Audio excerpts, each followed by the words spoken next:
स्वागत है आपका किशन एफएम वाईटी में स्टोरी पार्ट 9 मलंग एपिसोड 41 से 45। अब आगे। सारंग विला। राजीव वैशाली के सवाल पर बोला, अरे मुझे क्या पता कब आएगा पंडित और मुंह दिखाए तो पहले है ना। वैशाली जबरदस्ती की मुस्कान के साथ बोली, अरे हम ना जब ज्यादा सोचते हैं तो हमरे दिमाग में कुछ भी आता रहता है। मृत्युंजय नीचे आते हुए बोला, ऐसे लोगों को पागल कहते हैं।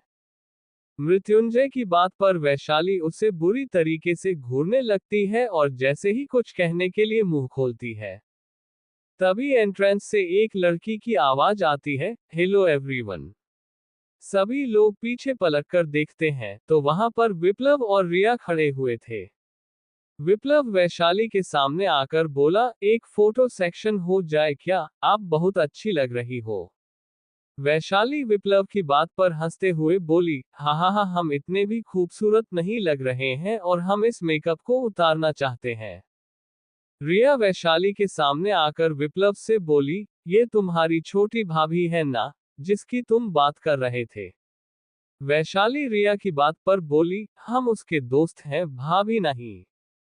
रिया वैशाली की बात पर मुस्कुराते हुए बोली, अगर आप विप्लव के दोस्त हो मतलब मेरे भी दोस्त हो। हेलो माय नेम इज रिया लूथरा। ये कहकर रिया अपना हाथ आगे कर देती है, जिस पर वैशाली रिया को गले लगाते हुए बोली, दोस्तों को हाथ नहीं मिला करते, गले लगाया करते हैं।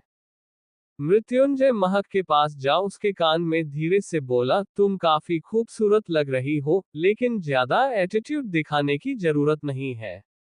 महक मृत्युंजय की तरफ हैरानी से देखते हुए बोली, मैंने कब कहा कि मैं एटीट्यूड दिखा रही हूँ, आप हो जो यहाँ कर पहले से ही मेरा कॉन्फिडेंस डाउन कर रहे हो। विप्लव महक के पास जा उसके कंधे पर अपनी बाहर डालते हुए बोला, नॉट बैड भाभी, आप आज काफी खूबसूरत लग रही हो। मृत्युंजय विप्लव के हाथ को महक के कंधे से हटाते हुए बोला, बीवी है मेरी। विप्लव मृत्युंजय की बात पर बोला, भाभी है मेरी। मृत्युंजय विप्लव को घूरने लगता है तो विप्लव मुंह बनाते हुए दूसरी तरफ चला जाता है। शोभित मृत्युंजय के पास आकर बोला, आप एक बात बताओ, आपने अदिति को यहाँ रहना क्यों दिया है। मृत्युंजय शोभित की तरफ देखते हुए बोला, बर्मन बंसल की बेटी है वो, उसके पापा की मौत एक हफ्ते पहले हुई है, फैमिली फोटो में मैंने उसकी तस्वीर देखी थी, और फैक्ट्री में जो लावा एक वर्कर पर गिरा था वो उसके पापा थे। शोभित मृत्युंजय की बात पर हैरान होते हुए बोला, इसका मतलब। मृत्युंजय शोभित की बात को बीच में काट कर बोला, जब तक उसकी मॉम नहीं मिल जाती तब तक समझो वो एक अनाथ है, और जो पैसे उसके घर वालों को मिलने चाहिए थे उसके बजाय वो यहाँ पर रह रही है। शोभित मृत्युंजय की बात पर धीरे से बोला, लेकिन ये गलत है भाई, उसे हक है अपने फैमिली के बारे में जानने का, और अगर उसकी मॉम को कुछ हो गया हो तब अदिति क्या करेगी। मृत्युंजय शोभित की बात पर रिलैक्स टोन में बोला, डोंट वरी शोभित, अगर उसकी मॉम को कुछ हो गया तो जब तक वो अपने करियर में सेटल नहीं हो जाती उसकी जिम्मेदारी मेरी है, तुम्हें ज्यादा सोचने की जरूरत नहीं है। शोभित मृत्युंजय को देखते हुए बोला, और आप इतना कुछ क्यों कर रहे हो। मृत्युंजय शोभित की तरफ देखते हुए बोला, तुम कहना क्या चाहते हो, तुम्हें लगता है कि मेरा कोई फायदा है। नहीं, जो पैसे उसके पापा के खाते में जाते उन पैसों से मैं उसके करियर को बनाने में मदद करूंगा और कुछ नहीं।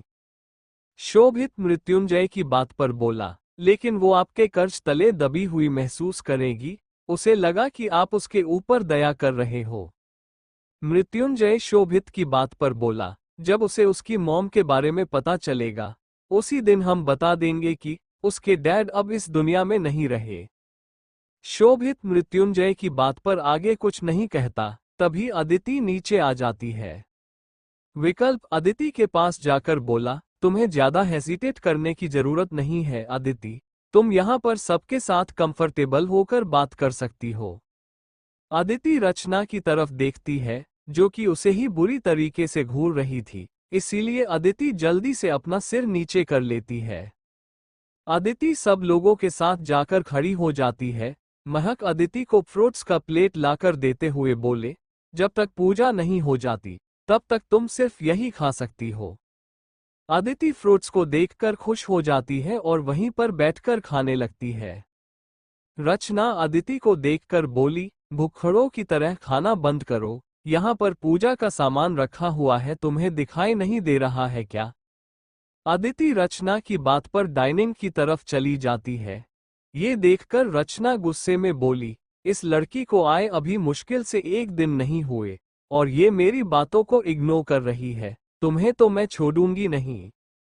रिया रचना के पास आकर बोली, हेलो आंटी, आप कैसी हो? रिया की बात पर रचना मुस्कुराते हुए बोली, मैं बिल्कुल ठीक हूँ बच्चा, तुम बताओ, तुम कैसी हो और तुम्हारी मॉम कैसी है?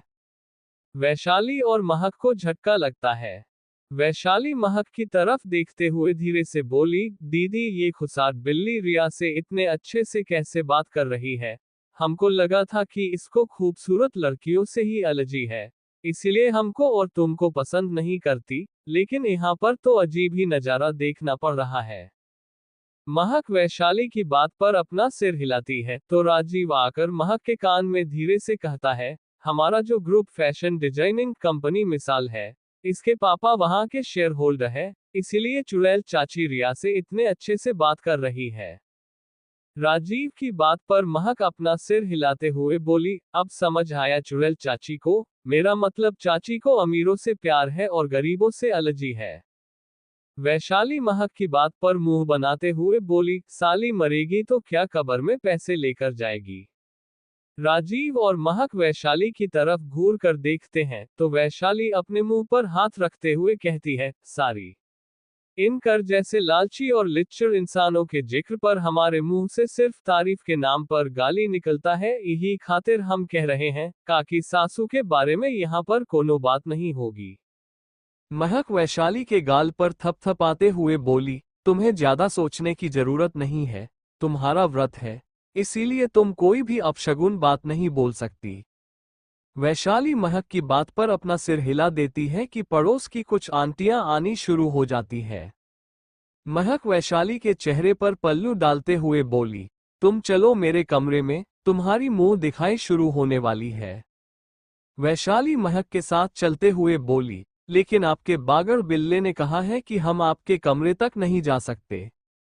महक वैशाली को शांत करते हुए बोली, बिल्लू जी का काम है कहना और हमारा काम है उसे न करना। वैशाली महक की बात पर खुश होते हुए बोली, लगता है आपको हमारी संगति का असर धीरे धीरे हो रहा है। महक वैशाली को आंखें दिखाती है तो वैशाली चुपचाप महक के कमरे में चली जाती है। इधर अदिति डाइनिंग टेबल के पास मजे से खा रही थी और विप्लव उसे प्यार भरी नजरों से देख रहा था। रिया आकर विप्लव के सिर पर मारते हुए बोली, तुम उस बच्ची को क्या घूर रहे हो? हाँ। विप्लव रिया को घूरते हुए बोला, मोटी कितने अच्छे से खा रही है, देखो तो बिल्कुल खरगोश की तरह लग रही है, मुझे इसे अपने कैमरे में शूट करने का मन कर रहा है। रिया विप्लव को इग्नोर कर अदिति के पास जाकर बोली, हेलो, आपका नाम क्या है? अदिति अपने मुंह में भरे संतरे को निगलकर रिया से मुस्कुराते हुए बोली, हेलो, मेरा नाम अदिति बंसल है। रिया अदिति की बात पर बोली, तुम खाते हुए बिल्कुल एक खरगोश की तरह लगती हो। अदिति अपने दांत दिखाते हुए बोली, मेरी माँ मुझे बनी कहती है क्योंकि मैं बिल्कुल धीरे धीरे खाती हूं ना, इसलिए। शोभित जो कि हॉल की तरफ जा रहा था, अदिति की बात पर बोला, बिल्कुल एक कैटरपिलर की तरह, जो कि चाहे कितना भी खा ले उसे कम ही लगता है। विप्लव शोभित की बात पर नाराजगी से बोला, भाई आप इस तरीके से किसी खाते हुए को रोक नहीं सकते, ये अच्छी बात नहीं होती।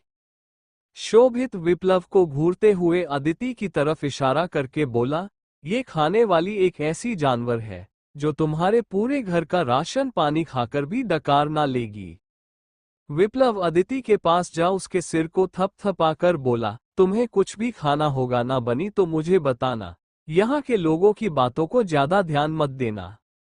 अदिति विप्लव की बात पर खुश होकर अपना सिर हिला देती है। शोभित एक नजर विप्लव को घूरने के बाद अदिति को घूरता है और वहां से चला जाता है। रिया उन दोनों को देखकर मुस्कुरा देती है। विकल्प रिया के पास आकर बोला, रिया तुम जाकर वैशाली भाभी को ले आओ, यहाँ पर सारे मेहमान आ चुके हैं। रिया अपना सिर हिलाती है और महक के कमरे की तरफ वैशाली को बुलाने के लिए चली जाती है। रिया के जाने के बाद विप्लव विकल्प की तरफ देखते हुए शरारत आवाज में बोला, भाई आप रिया को पसंद करते हो ना, आपकी आंखों में नजर आता है। विकल्प विप्लव को घूरते हुए बोला, बकवास करना बंद करो वापी, ऐसी कोई बात नहीं है, रिया मेरी अच्छी दोस्त है जैसे तुम्हारी है। विप्लव विकल्प की बात को बीच में काट कर बोला, गलत, वो मेरी दोस्त नहीं है बल्कि मेरी बेस्ट फ्रेंड है और वो मेरे लिए बहुत मायने रखती है। विकल्प विप्लव की बात पर बोला, अगर इतनी ही मायने रखती है तो उसकी आंखों में जो तुम्हारे लिए फीलिंग है वो तुम्हें नजर क्यों नहीं आता। विप्लव विकल्प की बात पर कंफ्यूज होकर बोला, फीलिंग, आपका दिमाग खराब है क्या? हम दोनों एक दूसरे को दोस्त के अलावा और कुछ दूसरे नजर से नहीं देखते। विकल्प विप्लव की बात को इग्नोर कर देता है और वहां से जाकर सोफे पर बैठ जाता है। मेन हॉल में सारे मेहमान आ चुके थे और निर्जला के साथ कुछ सर्वेंट उनकी खातिरदारी कर रहे थे। एक औरत निर्जला की तरफ देखते हुए बोली, निर्जला जी, अब तो आपके दोनों बेटों का शादी हो गया, आप तो बहुत खुश नसीब हो। उस औरत की बात पर निर्जला मुस्कुराते हुए बोली, बिल्कुल ठीक कहा आपने सुशीला जी, मैं बहुत खुशनसीब हूं जो मुझे मेरी बहुएं जैसी बहू मिली। दूसरी औरत निर्जला की बात पर बोली, वैसे किस बिजनेस इंडस्ट्रियलिस्ट की बेटी है? रचना औरत की बात पर खिसियानी मुस्कान के साथ बोली, किसी बिजनेसमैन की बेटी नहीं है, एक ठेकेदार की भांजी है, वो भी यहाँ नहीं बनारस की। वैशाली जो कि सीढ़ियों के पास खड़ी हुई थी, उसे रचना की इस बात पर ना जाने क्यों बहुत ज्यादा गुस्सा आ रहा था, लेकिन महक के हाथ को पकड़े होने के कारण वैशाली बिल्कुल चुपचाप ओढ़नी अपने सिर पर डाले खड़ी हुई थी। सुशीला की नज़र जब महक और बाकी लोगों पर जाती है तब वो उन लोगों को चुप रहने के लिए कहती है। निर्जला वैशाली के पास जा उसे नीचे ले आती है और उसके लिए सजाए कुर्सी पर उसे बैठा देती है। धीरे धीरे मुंह दिखाई का फंक्शन पूरा होता है और सभी लोग वैशाली को तोहफे देते हैं। सुशीला निर्जला की तरफ देखते हुए खुश होकर बोली, चाहे लड़की कहीं से भी हो, लेकिन खूबसूरती बहुत है उसके पास। सुशीला की बात पर दूसरी औरत शोभा कटाक्ष भरी आवाज में बोली, सिर्फ खूबसूरती से क्या होता है सुशीला, स्वभाव और कैरेक्टर भी मायने रखता है। रचना शोभा की बात पर बोली, अरे तुम इस तरीके से हमारी बहू के कैरेक्टर पर आवाज कैसे उठा सकती हो, उसके पास बहुत कैरेक्टर है जितना तुम सोच भी नहीं सकती और जिस बारे में हमें खुद नहीं पता। इतना कहकर रचना तिरछा मुस्कुरा देती है। निर्जला महक की तरफ देखते हुए बोली, महक पंडित जी आने वाले होंगे, तुम अमृत को बुला लाओ। महक निर्जला की बात पर वैशाली के कान में धीरे से बोली, वैशाली शांत रहना। वैशाली महक की बात पर अपना सिर हिला देती है तो महक अमृत को बुलाने चली जाती है। सुशीला महक के जाने के बाद निर्जला से बोली, निर्जला वो तुम्हारी बड़ी बहू है ना, मैंने न्यूज़ चैनल में देखा था। निर्जला सुशीला की बात पर मुस्कुराते हुए बोली, हाँ वो मृत्युंजय की पत्नी है। शोभा निर्जला की तरफ देखते हुए बोली, वैसे निर्जला तुमने बताया नहीं कि तुम्हारी बड़ी बहू के माता पिता क्या करते हैं।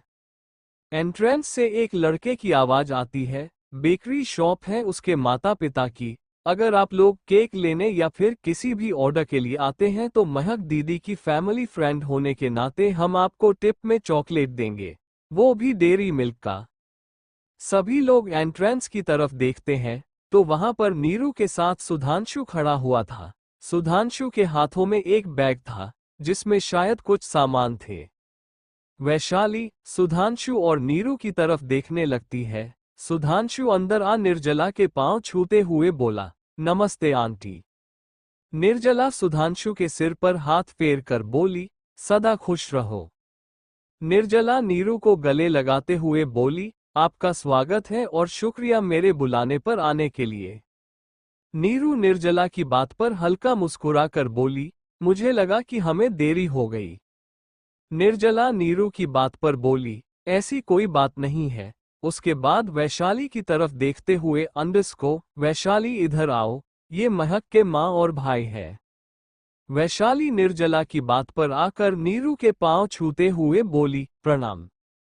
नीरू निर्जला के सिर पर सहलाकर बोली, सदा सुहागन रहो।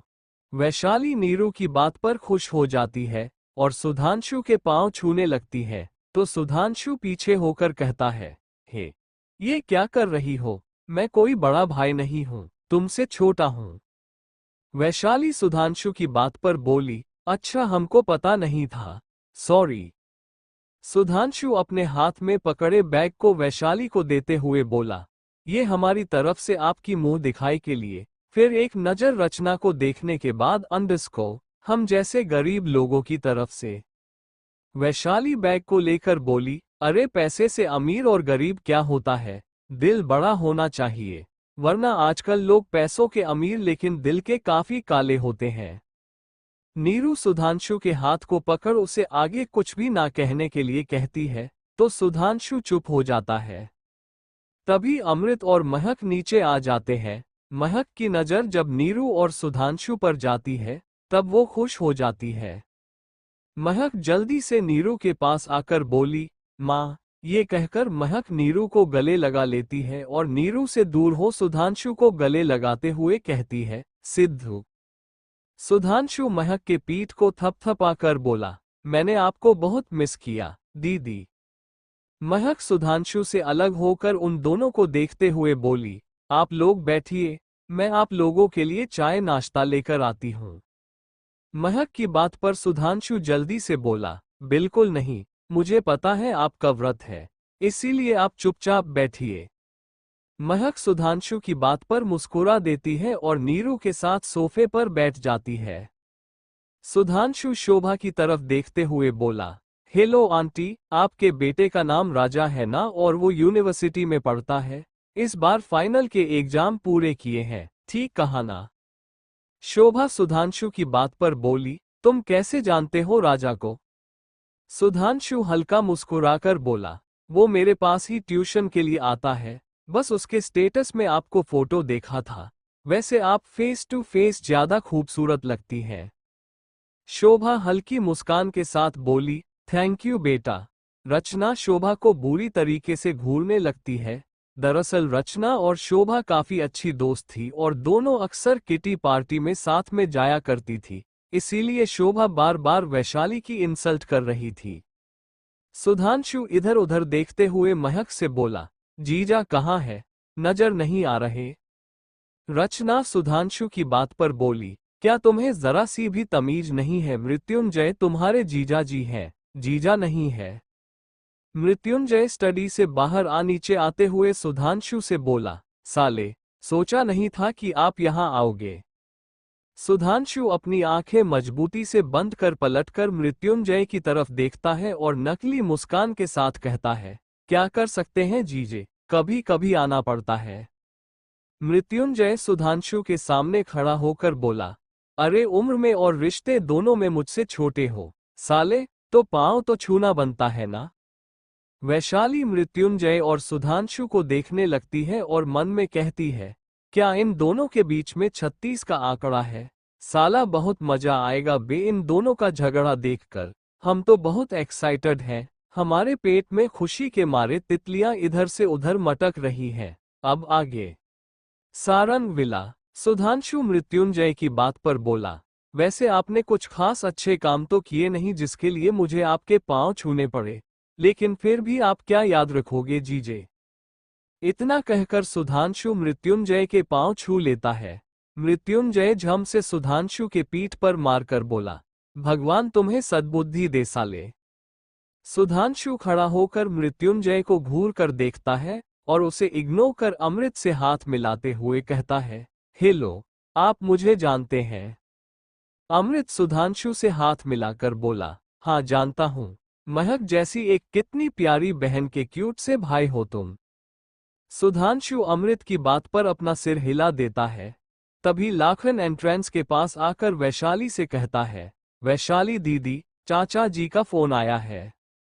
वैशाली लाखन के पास जाकर फोन ले लेती है और देवराज से बात करने लगती है। सुधांशु महक की तरफ देखते हुए बोला, दीदी किचन कहाँ पर है?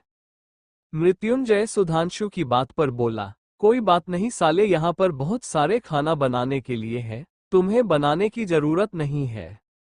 सुधांशु कटाक्ष भरी आवाज में बोला, अब एक लड़की क्या करे जब उसे आपके जैसा बलबुद्धि पति मिले।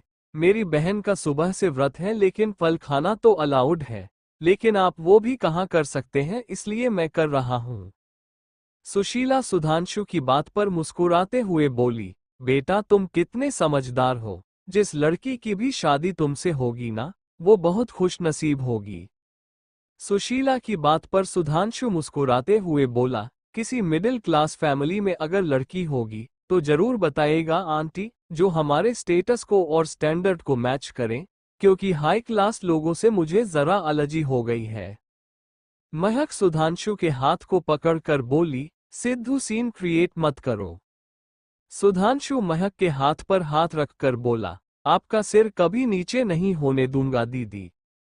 महक सुधांशु के हाथ को पकड़कर बोली, चलो मैं तुम्हें किचन तक ले चलती हूँ। सुधांशु महक के साथ किचन की तरफ चला जाता है। अमृत मृत्युंजय के पास और धीरे से बोला, तेरा साला तो तुझे बिल्कुल पसंद नहीं करता। मृत्युंजय अमृत को घूरते हुए बोला, जैसे मैं तो उसे इतना पसंद करता हूं कि उसे गोद में उठाकर प्यार करना चाहता हूं। राजीव मृत्युंजय की बात पर बोला, मैं तो चाहता हूं कि कुछ वक्त के लिए तू उसे यहीं पर रहने दे। मृत्युंजय राजीव की बात पर उसे घूरने लगता है तो अमृत मृत्युंजय से कहता है, एक बात बताओ मृत्युंजय, क्या तुम्हें एक पल के लिए भी नहीं लगा कि काश तुम महक का प्रपोजल मानकर सुधांशु और मीरा की शादी? मृत्युंजय अमृत की बात को बीच में काट कर बोला, बिल्कुल नहीं लगा, और अच्छा है कि मेरी बहन की शादी उस जैसे बदतमीज लड़के से नहीं हुई। राजीव मृत्युंजय की बात पर बोला, उसे बदतमीज नहीं कहते, समझदार कहते हैं, खैर तुम जैसे अभिमानी लोगों को पता नहीं होता। मृत्युंजय अमृत की तरफ देखते हुए बोला, ये पंडित कब आएगा? तभी पंडित जी वहां पर आ जाते हैं और आकर अपने स्थान पर बैठ जाते हैं। वैशाली भी देवराज से बात कर आकर अमृत के साथ अपनी जगह पर बैठ जाती है और मृत्युंजय महक भी बैठ जाते हैं। सत्यनारायण भगवान की पूजा शुरू होती है। सभी लोग ध्यान से पूजा कर रहे थे। इधर किचन के अंदर सुधांशु महक के लिए फ्रूट मिल्कशेक बना रहा था। तभी वहां पर अदिति आ जाती है। अदिति सुधांशु को देखकर बोली, भैया मुझे भूख लगी है, क्या आप मुझे कुछ खाने को दोगे? सुधांशु अदिति की तरफ देखते हुए मुस्कुराकर बोला, क्या खाना है तुम्हें? अदिति फ्रूट मिल्कशेक की तरफ इशारा करते हुए बोली, उसे पीना है मुझे। सुधांशु अदिति की बात पर गिलास में अदिति को देते हुए बोला, तुम्हें फलों से एलर्जी तो नहीं है ना? अदिति गिलास लेकर बोली, जी नहीं। सुधांशु अदिति की बात पर आगे कुछ नहीं कहता। अदिति पूरा मिल्कशेक एक ही बार में खत्म कर देती है।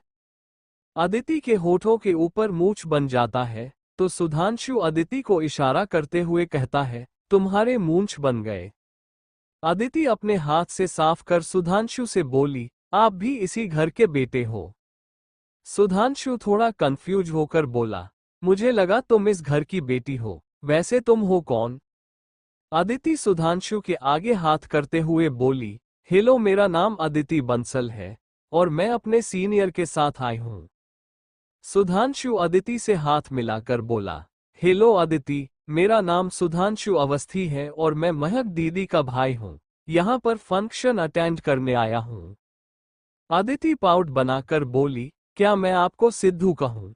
सुधांशु कुछ देर सोचने के बाद बोला, वैसे इस नाम से तो मुझे मेरी दीदी और घरवालों के अलावा कोई नहीं बुला सकता, लेकिन तुम मेरी छोटी बहन के तौर पर बुला सकती हो। अदिति सुधांशु की बात पर खुश हो जाती है। तभी वहां पर विप्लव अदिति को ढूंढते हुए आ जाता है। विप्लव अदिति के पास आकर बोला, तुम यहाँ पर क्या कर रही हो? बाहर पूजा हो रही है ना? अदिति विप्लव की बात पर बोली, आपकी मम्मा मुझे डांटती है, इसीलिए मैं यहाँ पर सिद्धू से बातें कर रही थी। विप्लव अदिति की बात पर सुधांशु की तरफ देखते हुए बोला, हेलो सुधांशु। सुधांशु विप्लव की बात पर कंफ्यूज होकर बोला, क्या मैं तुम्हें जानता हूं? विप्लव सुधांशु की बात पर अपना सिर हिलाते हुए बोला, हम दोनों सेम ही कॉलेज में और सेम ही क्लास में हैं, बस फर्क इतना है कि मेरा सब्जेक्ट कुछ अलग है। सुधांशु विप्लव की बात पर कुछ देर सोचने के बाद बोला, विप्लव सारंग, आई एम राइट। विप्लव सुधांशु की बात पर अपना सिर हिला देता है। सुधांशु विप्लव से हाथ मिलाने के बाद कहता है, नाइस टू मीट यू। विप्लव सुधांशु की बात पर खुश होकर बोला, तुम मास्टर्स कहाँ से कर रहे हो?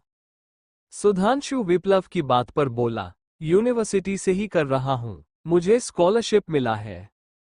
विप्लव सुधांशु की बात पर बोला, क्या हम दोनों दोस्त बन सकते हैं? सुधांशु अपने एक आईब्रो ऊपर करके बोला, तुम मेरे जीजा के भाई हो, क्या ये तुम्हारे स्टैंडर्ड को सूट करेगा?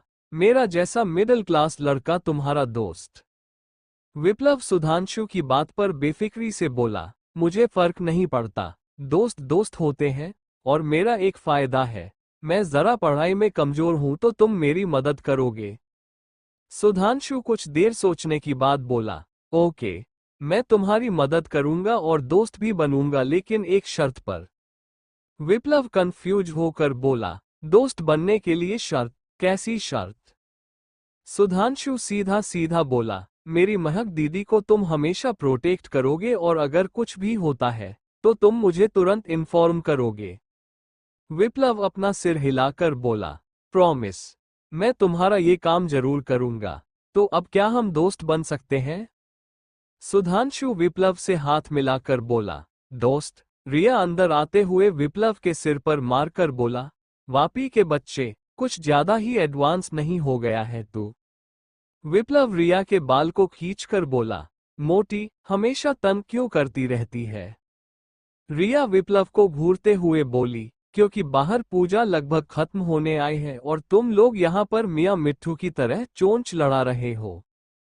सुधांशु रिया को मिल्क शेक का ट्रे देते हुए बोला, इसे मेरी दीदी और वैशाली दीदी को दे देना। रिया सुधांशु को घूरते हुए बोली, और मैं भला तुम्हारा ये काम क्यों करूं? विप्लव रिया के हाथ से ट्रे लेकर बोला, लो, तुम नहीं कर सकती ना, मैं कर दूंगा। इतना कहकर विप्लव ट्रे लेकर किचन से बाहर चला जाता है। सुधांशु एक नजर रिया को देखने के बाद एक और ट्रे उठाकर बाहर की तरफ चला जाता है। रिया सुधांशु को बाहर जाता हुआ देखती है और खुद भी उसके साथ बाहर आ जाती है। जब सुधांशु और रिया बाहर आते हैं तब तक पूजा खत्म हो चुकी थी। सुधांशु पंडित जी को मिल्कशेक देते हुए बोला, पंडित जी, अच्छे से पूजा करवाया ना? इस घर में शांति की बहुत जरूरत है। पंडित जी सुधांशु की बात पर मुस्कुराते हुए बोले, जब इस घर में इतनी अच्छी योग्य वाली बहुएं हो तो इस घर में अशांति कदम नहीं रख सकती। सुधांशु पंडित जी की बात पर मुस्कुरा देता है। विप्लव मृत्युंजय को छोड़कर सब लोगों को मिल्कशेक दे देता है। मृत्युंजय महक के हाथ से फ्रूट मिल्कशेक लेकर बोला, मुझे क्यों नहीं दिया गया? सुधांशु अपने हाथ में पकड़ा मिल्कशेक मृत्युंजय को देकर बोला, मेरी बहन को उनका मिल्कशेक वापस कीजिए और इसे पीजिए। मृत्युंजय महक के गिलास को मजबूती से पकड़े सुधांशु को आंख दिखाकर बोला, और अगर ना दूं तो? सुधांशु मृत्युंजय की बात पर बोला, बेझिझक पी सकते हो जीजा, लेकिन उसमें इलायची और काजू दोनों का इस्तेमाल किया है मैंने, अगर हॉस्पिटल गए तो मेरी जिम्मेदारी नहीं है। मृत्युंजय जल्दी से महक का गिलास उसे वापस कर देता है और सुधांशु के ट्रे से फ्रूट मिल्कशेक उठा लेता है। महक सुधांशु को देखते हुए बोली, तुम झूठ क्यों बोल रहे हो सिद्धू? सुधांशु महक के हाथ से उसका मिल्कशेक वापस लेकर बोला, क्योंकि मुझे बिल्कुल नहीं पसंद मेरे हक की चीज कोई और लेने की कोशिश करे, चाहे वो मेरा जीजा ही क्यों ना हो। वैशाली महक के पास आकर बोली, दीदी आपको पहले बताना चाहिए था ना, आपका इतना अच्छा भाई है, हमरे ही उम्र का है, हम इसी से शादी कर लेते हैं। अमृत वैशाली को घूरने लगता है, लेकिन वैशाली को उसके देखने पर कोई फर्क नहीं पड़ रहा था। सुधांशु वैशाली की बात पर हल्का सा हंस देता है और निर्जला की तरफ देखते हुए कहता है, आंटी अब हमें इजाजत दीजिए, पूजा अटेंड करने आए थे, हम लोगों ने कर लिया, शाम हो रही है, घर जाना है, पापा अकेले हैं। महक सुधांशु की बात पर बोली, रात का डिनर करके जाना। सुधांशु अपनी गर्दन नहीं में हिलाकर बोला, नहीं दीदी, पापा अकेले हैं और आजकल शादी सीजन चल रहा है ना, इसीलिए ऑर्डर बहुत ज्यादा आ रहे हैं, पापा थक जाते हैं। जिस पर महक अपना सिर हिलाते हुए बोली, अच्छा ठीक है, आराम से जाना। सुधांशु महक की बात पर अपना सिर हिला देता है कि अदिति किचन से टिफिन बॉक्स में प्रसाद लाकर सुधांशु को देते हुए कहती है, सिद्धू ये प्रसाद, तुमने कहा तुम्हारे पापा नहीं आए हैं ना, अंकल को दे देना। सुधांशु अदिति के हाथ से टिफिन बॉक्स में मुस्कुराकर उसके बालों पर हाथ फेर कर बोला, थैंक यू सो मच मेरी छोटी बहन। महक उन दोनों को देखकर मुस्कुरा देती है और सुधांशु नीरू के साथ वहां से अवस्थी हाउस के लिए निकल जाता है। शाम रात में ढल रही थी और सारे मेहमान जा चुके थे, इसलिए सभी चेंज करने अपने अपने कमरे में चले गए थे। विप्लव चेंज कर आता है और रिया की तरफ देखते हुए कहता है, मोटी चल तुझे तेरे घर छोड़ देता हूं। रिया विप्लव की तरफ देखते हुए बोली, तुमने सुधांशु से दोस्ती की? विप्लव अपना सिर हिलाते हुए बोला, हाँ तो क्या हो गया? रिया कुछ सोचकर बोली, मुझे भी सुधांशु से दोस्ती करनी है। विप्लव रिया को घूरते हुए बोला, तुम्हारे दिमाग में क्या चल रहा है रिया? रिया हल्का मुस्कुराकर बोली, मुझे सुधांशु की पर्सनैलिटी काफी अच्छी लगी, सुलझा हुआ और केयरिंग लड़का है। विप्लव अपना सिर हिलाते हुए बोला, ठीक है, मैं तुम्हें कॉलेज में उससे दोस्ती करवा दूंगा, जब हम मास्टर्स की एडमिशन के लिए चलेंगे। रिया अपना सिर हिलाती है और विप्लव रिया को उसके घर छोड़ने चला जाता है। अमृत का कमरा, वैशाली कपड़े बदल कर आती है और एक गहरी सांस लेकर पानी पीने लगती है, तभी उसे ऐसा लगता है जैसे कोई उसे घूर रहा हो। वैशाली ग्लास नीचे रख पलटकर देखती है तो अमृत अपने कपड़े बदल कर आ चुका था और वैशाली को ही घूर रहा था। वैशाली अपने एक आईब्रो ऊपर करके बोली, तुमको क्या हुआ, हमको टुकुर टुकुर काहे देख रहे हो? अमृत वैशाली की तरफ अपने कदम बढ़ाते हुए बोला, तुमने नीचे कहा कि अगर सुधांशु से तुम्हारी मुलाकात पहले होती तो तुम उससे शादी कर लेती। वैशाली कंफ्यूज वाला चेहरा बनाकर बोली, हाँ तो? अमृत वैशाली के सामने आकर बोला, तो ये कि तुम मेरी बीवी हो, तो तुम इस तरीके से सबके सामने ऐसा कैसे कर सकती हो कि तुम किसी और से शादी करती? वैशाली अजीब नजरों से अमृत को देखते हुए बोली, तुम्हारे दिमाग का कोई नट नीचे गिर गया है का? हम सिर्फ मजाक कर रहे थे। अमृत अपने दांत पीसते हुए बोला, वो मजाक नहीं था वैशाली। वैशाली अपने कमर पर हाथ रखकर अमृत की आंखों में घूरते हुए बोली, हाँ तो हमने भी सीरियस कहा था, और अगर हमको पता होता ना कि इस घर के लोग मुखौटा पहनकर रहते हैं, तो हम भी कभी तुम जैसे इंसान से शादी नहीं करते। अमृत वैशाली की आंखों में देखते हुए बोला, अच्छा, तो चली जाओ ना यहाँ से। वैशाली सपाट लहजे में बोली, चले जाएंगे, हमें भी कोई शौक नहीं है तुम्हें अपना पति बनाने का। अमृत वैशाली के बाह को मजबूती से पकड़ अपनी तरफ करके बोला, क्या कहा तुमने? तुम्हें शौक नहीं है मुझे पति बनाने का? मैंने क्या किया तुम्हारे साथ जो मैं तुम्हारी नजरों में इतनी बुरी तरीके से गिर गया? वैशाली अमृत से अपनी बाह को छुड़ाते हुए बोली, जो बात करनी है दूर रहकर बात करो हमसे, ये हाथ वाथ लगाने वाला काम हमको अच्छा नहीं लगता, और जानना चाहते हो ना तो सुनो, तुम झूठे हो। अमृत कंफ्यूज होकर बोला, आई एम अ लायर, और क्या झूठ बोला है मैंने तुमसे?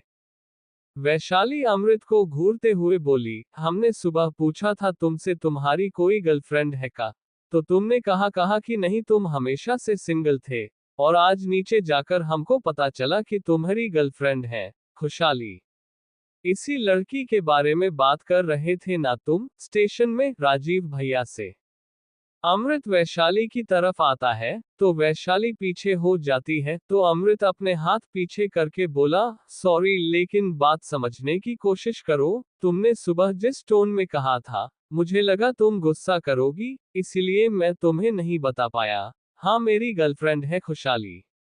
वैशाली कमर पर अपने हाथ बांधते हुए बोली, हाँ तो तुमको समझ आ गया ना, अब हमको भी समझ आ गया, हम सच में इस घर के लायक नहीं हैं, इसीलिए तुम्हारी खुशहाली मैडम, तुमको मुबारक हो। अमृत इरिटेट होकर बोला, सारा झगड़ा कहाँ से शुरू हुआ था और तुम सारा इल्जाम मुझ पर लाकर पलट रही हो। वैशाली अपनी आंखें रोल रोल करते हुए बोली, हमारी गलती नहीं है इसमें, तुमको तो देखकर ही हमको पता चल गया था, छिछोरे हो तुम एक नंबर के, साला हमारी मती मारी गई थी, जो हम लल्लन को छोड़कर तुम जैसे इंसान से शादी कर लिया, कम से कम उसका कैरेक्टर तो अच्छा था तुमसे। अमृत वैशाली के कंधों को मजबूती से पकड़कर गुस्से से बोला, अपने कान खोलकर सुन लो वैशाली, मुझे किसी के साथ कंपेयर करने की कोशिश मत करना। वैशाली अमृत के हाथ को अपने कंधे से हटाने की कोशिश करते हुए बोली, आखिरी बार वार्न कर रहे हैं तुमको, दूर रहो हमसे। अमृत मजबूती से वैशाली को अपने पास खींचकर बोला, और अगर ना रहूं तो क्या कर लोगी तुम मेरा, भूलना मत पति हूं तुम्हारा। वैशाली अमृत की तरफ देखते हुए बोली, आखिरी बार समझा रहे हैं, फिर बाद में हमको मत कहना। अमृत वैशाली की आंखों में देखते हुए बोला, तुम मुझे धम। अमृत की बात बीच में ही बंद हो जाती है और उसे अपने लोअर रीजन पर बहुत तेज दर्द होता है और वैशाली के कंधे से उसका हाथ छूट जाता है। वैशाली अमृत को खुद से दूर करके बोली, कहा था ना तुमसे, आखिरी बार था, हमको चिपका चिपकी बिल्कुल नहीं पसंद, और ऐसे लोग तो बिल्कुल भी नहीं पसंद जो बिना हमारी मर्जी के हमें छूते हैं। अमृत अपने पैरों को क्रॉस करते हुए वहीं पर बैठ जाता है, उसके मुंह से एक अल्फाज भी नहीं फूट रहे थे, उसका पूरा चेहरा लाल हो गया था। वैशाली मिनी फ्रिज की तरफ इशारा करते हुए बोली, उसमें आइस रखा हुआ है, लगा लेना, तुमको दर्द से थोड़ा राहत मिलेगा। इतना कहकर वैशाली कमरे से बाहर चली जाती है। अमृत दर्द को कंट्रोल करने की कोशिश करते हुए बोला, आह, इस गुंडी ने मेरी कमजोरी को टारगेट किया। ये कहते हुए अमृत अपने दर्द को कंट्रोल करता है और फ्रिज की तरफ चला जाता है। अमृत काउच बैठकर आइस क्यूब उठाता है और अपना लोअर हल्का ऊपर कर आइस लगाता है, उसके मुंह से राहत के कारण एक है निकल जाती है। अमृत अपना सिर काउच के सिरहाने टीका कर गहरी सांस लेते हुए बोला, मैं तुम्हें छोड़ूंगा नहीं, तुम्हें बताना पड़ेगा वैशाली मिश्रा, अमृत सारंग से पंगा लेने का नतीजा क्या होता है। ये कहते हुए अमृत गहरी सांसें लेने लगता है। रात का वक्त, डाइनिंग टेबल, सभी लोग डाइनिंग टेबल पर बैठे हुए थे। मृत्युंजय इधर उधर देखते हुए वैशाली से बोला, तुम्हारा पति कहाँ है। वैशाली अपने हाथ पर को देखने लगती है, जिस पर मृत्युंजय खुन्नस में कहता है, मैंने तुमसे पूछा अमृत कहाँ है। वैशाली मृत्युंजय के सवाल पर दांत दिखाते हुए बोली, हम अपनी उंगली में उठा कर लाए थे, पता नहीं कहवा गिर गया। रचना वैशाली को घूरते हुए बोली, उसने तुमसे सही सही सवाल किया है ना, तो सीधा जवाब दो, लेकिन तुम जैसी जाहिल लोगों से तो सीधे जवाब की भी उम्मीद नहीं की जा सकती। वैशाली रचना को एक नजर घूरने के बाद मृत्युंजय की तरफ देखते हुए बोली, कमरे में हैं, आराम कर रहे हैं, थक गए ना थोड़ा। मृत्युंजय वैशाली से आगे कोई सवाल नहीं करता, सभी लोग अपना डिनर करते हैं और अपने अपने कमरे की तरफ चले जाते हैं। मृत्युंजय का कमरा। मृत्युंजय कमरे में आता है तो देखता है महक बिस्तर ठीक कर रही थी। मृत्युंजय सीधा वॉशरूम की तरफ चला जाता है। कुछ देर बाद मृत्युंजय फ्रेश होकर आता है तो महक उसकी तरफ दूध बढ़ाते हुए कहती है, दूध पी लीजिए। मृत्युंजय काउच पर बैठ अपना लैपटॉप निकालते हुए बोला, मुझे दूध पीना नहीं पसंद। महक मृत्युंजय की बात पर बोली, मेरे ख्याल से आपको सो जाना चाहिए। मृत्युंजय की मुट्ठियां आपस में कसी हुई थी। वो महक को देखते हुए बोला, मेरे पास बहुत काम होते हैं और अगर उसे कंप्लीट नहीं करूंगा तो तुम्हारा भाई आकर तो यहाँ पर पूरा नहीं करने वाला। महक मृत्युंजय की उल्टा जवाब देने पर आगे कुछ नहीं कहती। मृत्युंजय कुछ देर चुप रहने के बाद कहता है, मीरा मिल चुकी है। महक जो कि दूध को किचन में रखने के लिए कमरे से बाहर जा रही थी, मृत्युंजय की बात पर रुक जाती है और पलटकर मृत्युंजय की तरफ देखते हुए कहती है, मीरा मिल चुकी है, कहाँ है वो, और आप उसे घर लेकर क्यों नहीं आ रहे? मृत्युंजय नजरें उठाकर महक को देखते हुए बोला, शादी के वक्त हमारी डील तुम भूल चुकी हो क्या? अब आगे। सारंग विला। रात का वक्त। मृत्युंजय की इस बात को सुनकर कि उन लोगों ने शादी के वक्त मीरा के मिल जाने के बाद एक दूसरे से अलग होने वाला डील किया था, याद करते ही महक का दिल जोरों से धड़कने लगता है। मृत्युंजय महक को चुप देखकर आगे बोला, क्या हो गया महक, तुम्हें याद है या भूल गई? महक मृत्युंजय के सवाल पर अटकते हुए बोली, याद है। मृत्युंजय लैपटॉप स्क्रीन पर देखते हुए बोला, तो तुम बताओ क्या सोचा तुमने, क्योंकि मीरा बहुत जल्द वापस आ जाएगी। मैं तुम पर कोई दबाव नहीं डालना चाहता। तुम इस रिश्ते को अपनाना चाहती हो या फिर चली जाना चाहती हो? महक मृत्युंजय की तरफ देखते हुए बोली, आप कहना क्या चाहते हैं? मृत्युंजय महक को देखते हुए बोला, मैं तुम्हारे साथ कोई जोर जबरदस्ती नहीं करना चाहता। तो बताओ तुम यहाँ रहना चाहती हो या फिर जाना चाहती हो? महक अपने इमोशंस को कंट्रोल करते हुए मृत्युंजय से बोली, आप बताएं, आपके लिए हमारा रिश्ता कैसा है? मृत्युंजय कुछ देर सोचने के बाद बोला, पति पत्नी जैसा है। महक मृत्युंजय की बात पर बोली, क्या आप मुझे छोड़ना? मृत्युंजय महक की बात को बीच में काट कर बोला, तुम क्या सोच रही हो, यही कि मैंने तुम्हारा इस्तेमाल किया अपनी जरूरत के लिए? महक मृत्युंजय के सवाल पर बोली, और कोई दूसरी सोच भी तो नहीं रख सकती ना? महक की बात पर मृत्युंजय आपने एक आईब्रो ऊपर करके बोला, आई थिंक जल्दबाजी नहीं करनी चाहिए थी, लेकिन मैंने कहा था ना, अपने गुस्से पर कंट्रोल नहीं है मेरा। महक एक गहरी सांस लेकर बोली, आपके दिमाग में क्या चल रहा है? मृत्युंजय तिरछी मुस्कान के साथ बोला, तुम्हें छोड़ दूं। महक के शरीर में एक डर की लहर दौड़ जाती है और उसकी आंखों से आंसू का एक कतरा बह जाता है। मृत्युंजय काउच से उठकर महक के पास आता है और उसके हाथ से दूध का गिलास लेकर वह स्टैंड पर रख देता है। महक अपना सिर झुका लेती है। मृत्युंजय महक के चिन को पकड़कर उसके चेहरे को ऊपर करता है और उसकी आंखों में देखते हुए कहता है, महक मृत्युंजय सारंग, मैं तुम्हें पब्लिकली अपनी बीवी अनाउंस करना चाहता हूँ। महक मृत्युंजय के सीने पर मारते हुए बोली, आप जानबूझकर मुझे डरा रहे थे? मृत्युंजय महक अपने पास खींच गले लगाकर बोला, बहुत गुस्सा आ रहा था मुझे नीचे, तुम्हारा भाई कुछ ज्यादा ही ओवर स्मार्ट बनने की कोशिश करता है। महक मृत्युंजय को कसकर गले लगाकर बोली, I fell in love with you, मुझे नहीं पता, आपके बगैर मैं जिंदगी जीने के बारे में अब नहीं सोच पाती।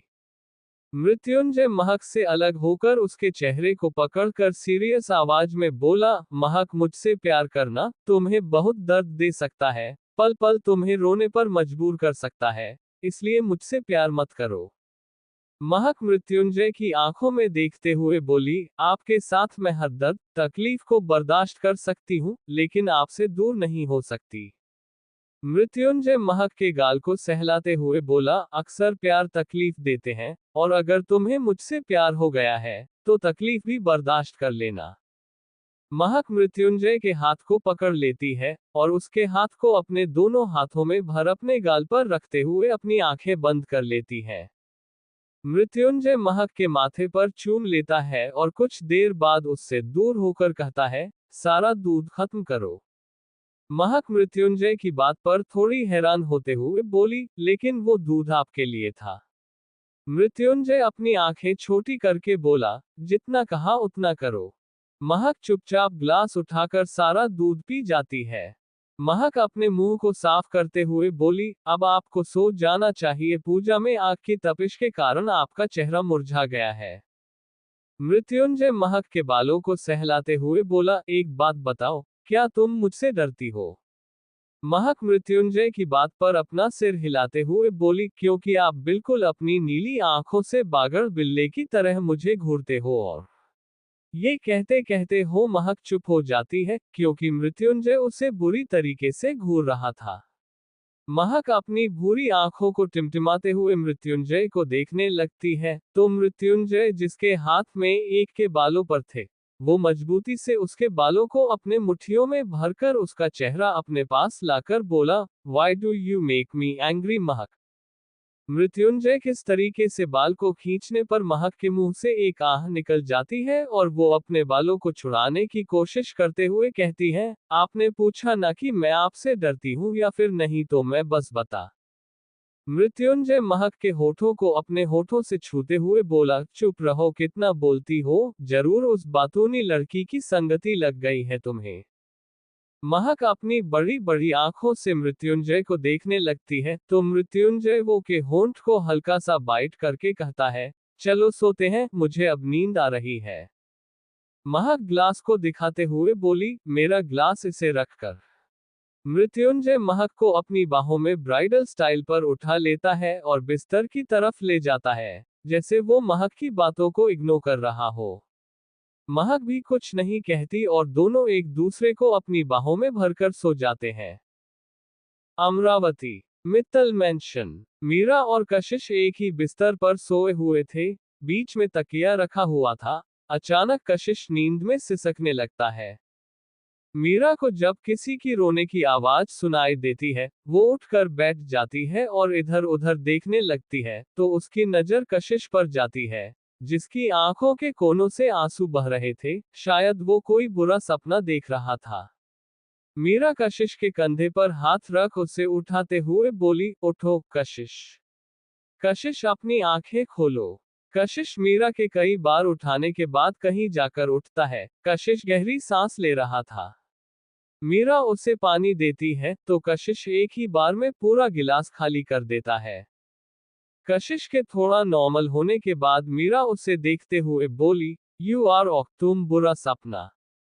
कशिश बिस्तर से उतरते हुए बोला, don't worry about me, it's a habit, so your sleep. Meera Kashish की बात पर बोली, तुम इतनी रात। कशिश मीरा की बात को बीच में काटकर बोला, तुम मेरी बीवी हो सिर्फ नाम के लिए, बाकी चार दीवारी के अंदर हमारा कोई रिश्ता नहीं है, और इसलिए जोड़ने की कोशिश भी मत करो। मीरा कशिश की बात पर अपनी आंखें छोटी करके बोली, एक्सक्यूज मी, मैं भी मरी नहीं जा रही हूं तुम्हारे साथ रिश्ते जोड़ने के लिए, तुम जैसे इंसान से तो कोई उम्मीद ही नहीं। तो मत रखो कोई उम्मीद, तुम्हें कौन कह रहा है मुझसे उम्मीद रखने के लिए, जैसी हो वैसी रहो, मुझसे कुछ भी एक्सेप्ट करने की जरूरत मत करना, कशिश ने मीरा की बात को बीच में काट कर कहा। मीरा गुस्से भरी नजर से कशिश को घूरती है और इग्नोर कर चुपचाप बिस्तर पर लेटकर ब्लैंकेट ओढ़ लेती है। कशिश एक नजर मीरा को देखने के बाद उस कमरे से निकल जाता है और स्टडी में आ जाता है। स्टडी में एक सिगरेट रूम बना हुआ था, कशिश सीधा वहां चला जाता है। कशिश उस कमरे की लाइट ऑन करता है, तो वहां पर बहुत सारी तस्वीरें थी। एक में 12 साल का कोशिश और उसके साथ एक 18 साल की खूबसूरत लड़की थी।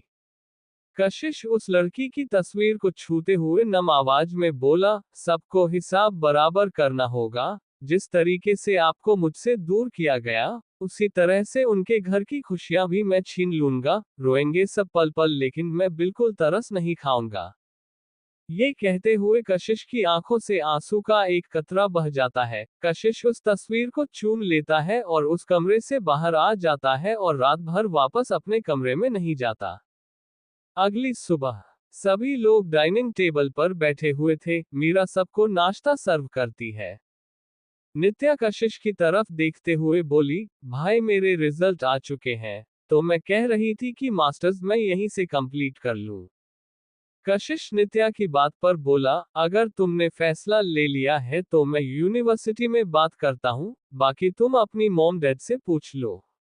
नित्या इंद्र और रागिनी की तरफ देखते हुए बोली, आप लोग चले जाओगे ना दिल्ली?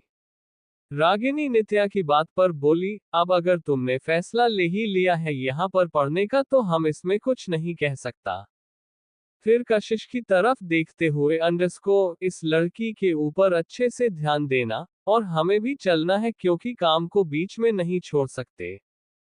मीरा रागिनी की बात पर बोली, लेकिन चाची आप इतना जल्दी जाने की बात कैसे कर सकती हैं?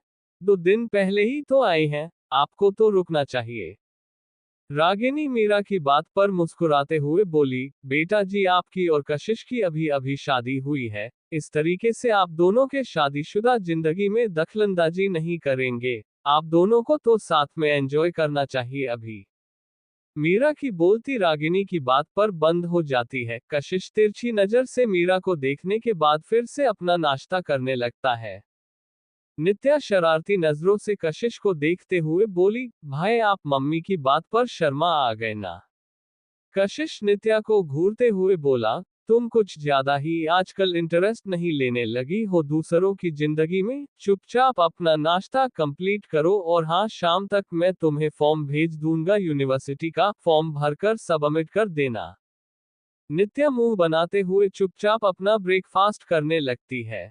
इंद्र मीरा की तरफ देखते हुए बोला, तुम भी बैठ जाओ बेटा, साथ में नाश्ता करते हैं। मीरा इंद्र की बात पर अपना सिर हिलाती है और खुद भी के लिए बैठ जाती है। सारंग विला। सभी लोग डाइनिंग टेबल पर बैठे हुए थे। हमेशा की तरह अदिति अपने खाने पर टूट पड़ी थी। शोभित अदिति के चेहरे पर लगे खाने को देखता है और मुंह बनाते हुए अपना ब्रेकफास्ट करने लगता है। विप्लव अदिति को टिश्यू पेपर देते हुए बोला, बनी तुम्हारे चेहरे पर सब्जी लगी हुई है, अच्छे से खाओ। अदिति मासूम सा चेहरा बनाकर विप्लव की तरफ अपना चेहरा करती है, तो विप्लव मुस्कुराते हुए अदिति के चेहरे पर लगे खाने को साफ कर देता है। मृत्युंजय महक की तरफ देख उससे बैठने का इशारा करता है, तो महक सब लोगों की तरफ इशारा कर देती है। मृत्युंजय तेज आवाज में बोला, बीवी मुझे साथ में नाश्ता करना ज्यादा अच्छा लगता है, चुपचाप बैठो। महक मृत्युंजय की तेज आवाज पर हड़बड़ा जाती है और जल्दी से कुर्सी खींचकर बैठ जाती है। वैशाली जो कि महक के बगल में ही बैठी हुई थी, उसके कान में धीरे से बोली, आपका बागर बिल्ला एक बार थोड़ी तेज आवाज में म्याऊं क्या करता है, आप तो चूहिया की तरह सिकुड़ कर बैठ जाती हो। महक वैशाली की बात पर मासूम सा चेहरा बनाकर बोली, तो मैं और क्या कर सकती हूँ। वैशाली महक को घूरते हुए बोली, आपको कहना चाहिए था, सबके खाने के बाद खाऊंगी। महक वैशाली को घूरते हुए बोली, एक मिनट, मुझे तुम्हें सिखाना है, तुम्हें मुझे नहीं। वैशाली अपने एटीट्यूड में बोली, हम नहीं बदलने वाले, हाँ गाली देना छोड़ देंगे, लेकिन साला ये पति की गुलामी हमसे नहीं होती। महक वैशाली की बात पर हल्का सा मुस्कुरा देती है और कहती है, लगता है अमृत भैया तुम्हें कुछ ज्यादा ही परेशान करते हैं। वैशाली महक की बात पर दांत दिखाते हुए बोली, हमने कल उसे इतना परेशान किया कि बेचारा ठीक से चल भी नहीं पा रहा है। महक हैरानी से वैशाली की तरफ देखने लगती है, तो वैशाली मुस्कुरा देती है और महक के दिमाग में कुछ और ही चल रहा था। पूरा ब्रेकफास्ट करने के बाद सारे लड़के अपने अपने कमरे की तरफ चले जाते हैं। अदिति शोभित के कमरे के बाहर खड़ी हो जाती है। शोभित जब लैपटॉप बैग लेकर कमरे से बाहर आता है, तो अदिति से टकरा जाता है।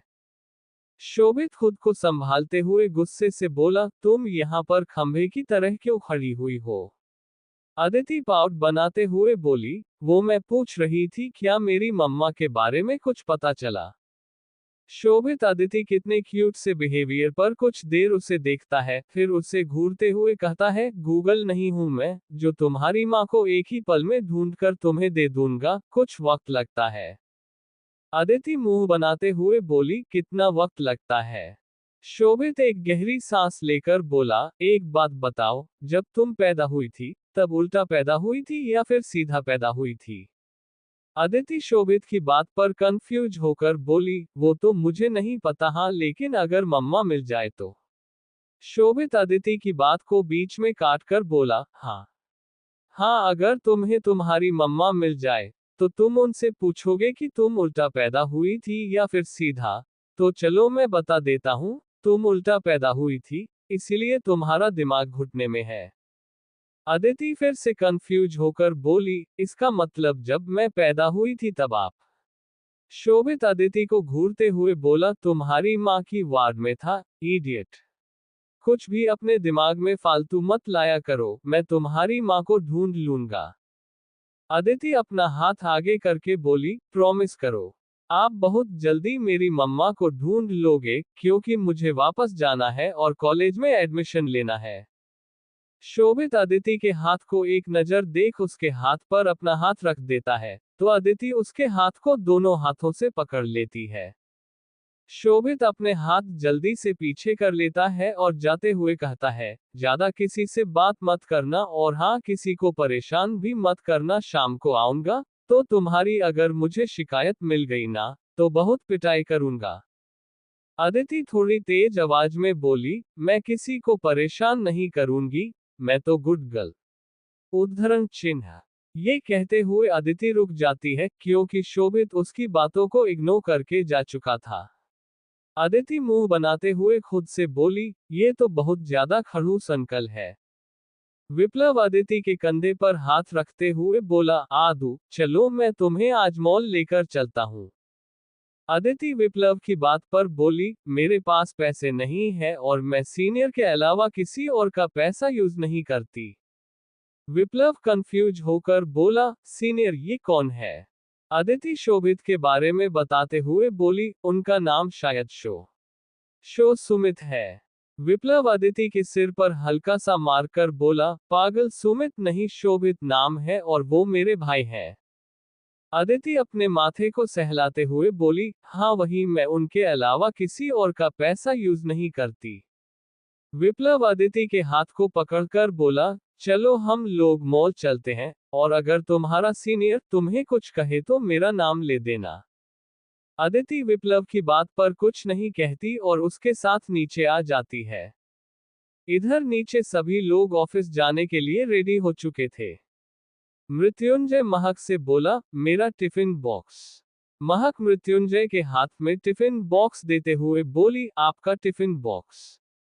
शोभित, विकल्प और अमृत को भी टिफिन बॉक्स दे देती है। मृत्युंजय खुन्नस में महक को घूरते हुए बोला, मैं तुम्हारा हस्बैंड हूं। अमृत, शोभित और विकल्प एक साथ बोले, हम उनके देवर हैं। मृत्युंजय उन तीनों को घूरते हुए बोला, मेरे भाई हो। अमृत मृत्युंजय के कंधे को थपथपाकर बोला, वही तो मैं तुम्हें समझा रहा हूं मृत्युंजय की, हम तुम्हारे भाई हैं, तो हम लोगों से ज्यादा इनसिक्योरिटी फील करने की कोशिश मत करो। मृत्युंजय अमृत की बात पर मुंह बनाते हुए महक के कान में धीरे से बोला, तुम्हें तो रात को बताऊंगा मैं।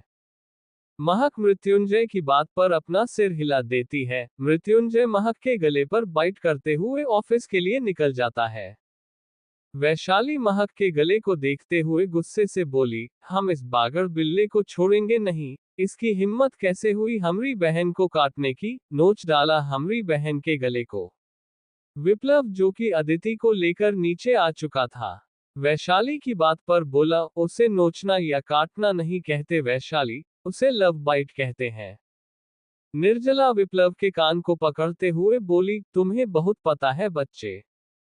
विप्लव अपने कान को छुड़ाने की कोशिश करते हुए बोला, उठ आओ, हम बड़ी मावो कॉलेज। रचना विप्लव को घूरते हुए बोली, कॉलेज तुम ये सब सीखने जाते हो विप्लव, कहीं तुम्हारी कोई गर्लफ्रेंड तो नहीं है ना?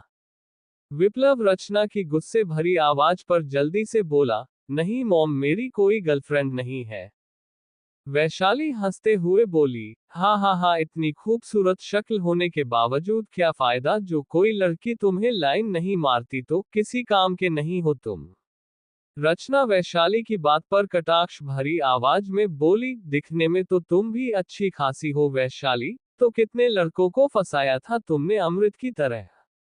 रचना की इस बात पर सब लोग वैशाली और रचना को देखने लगते हैं।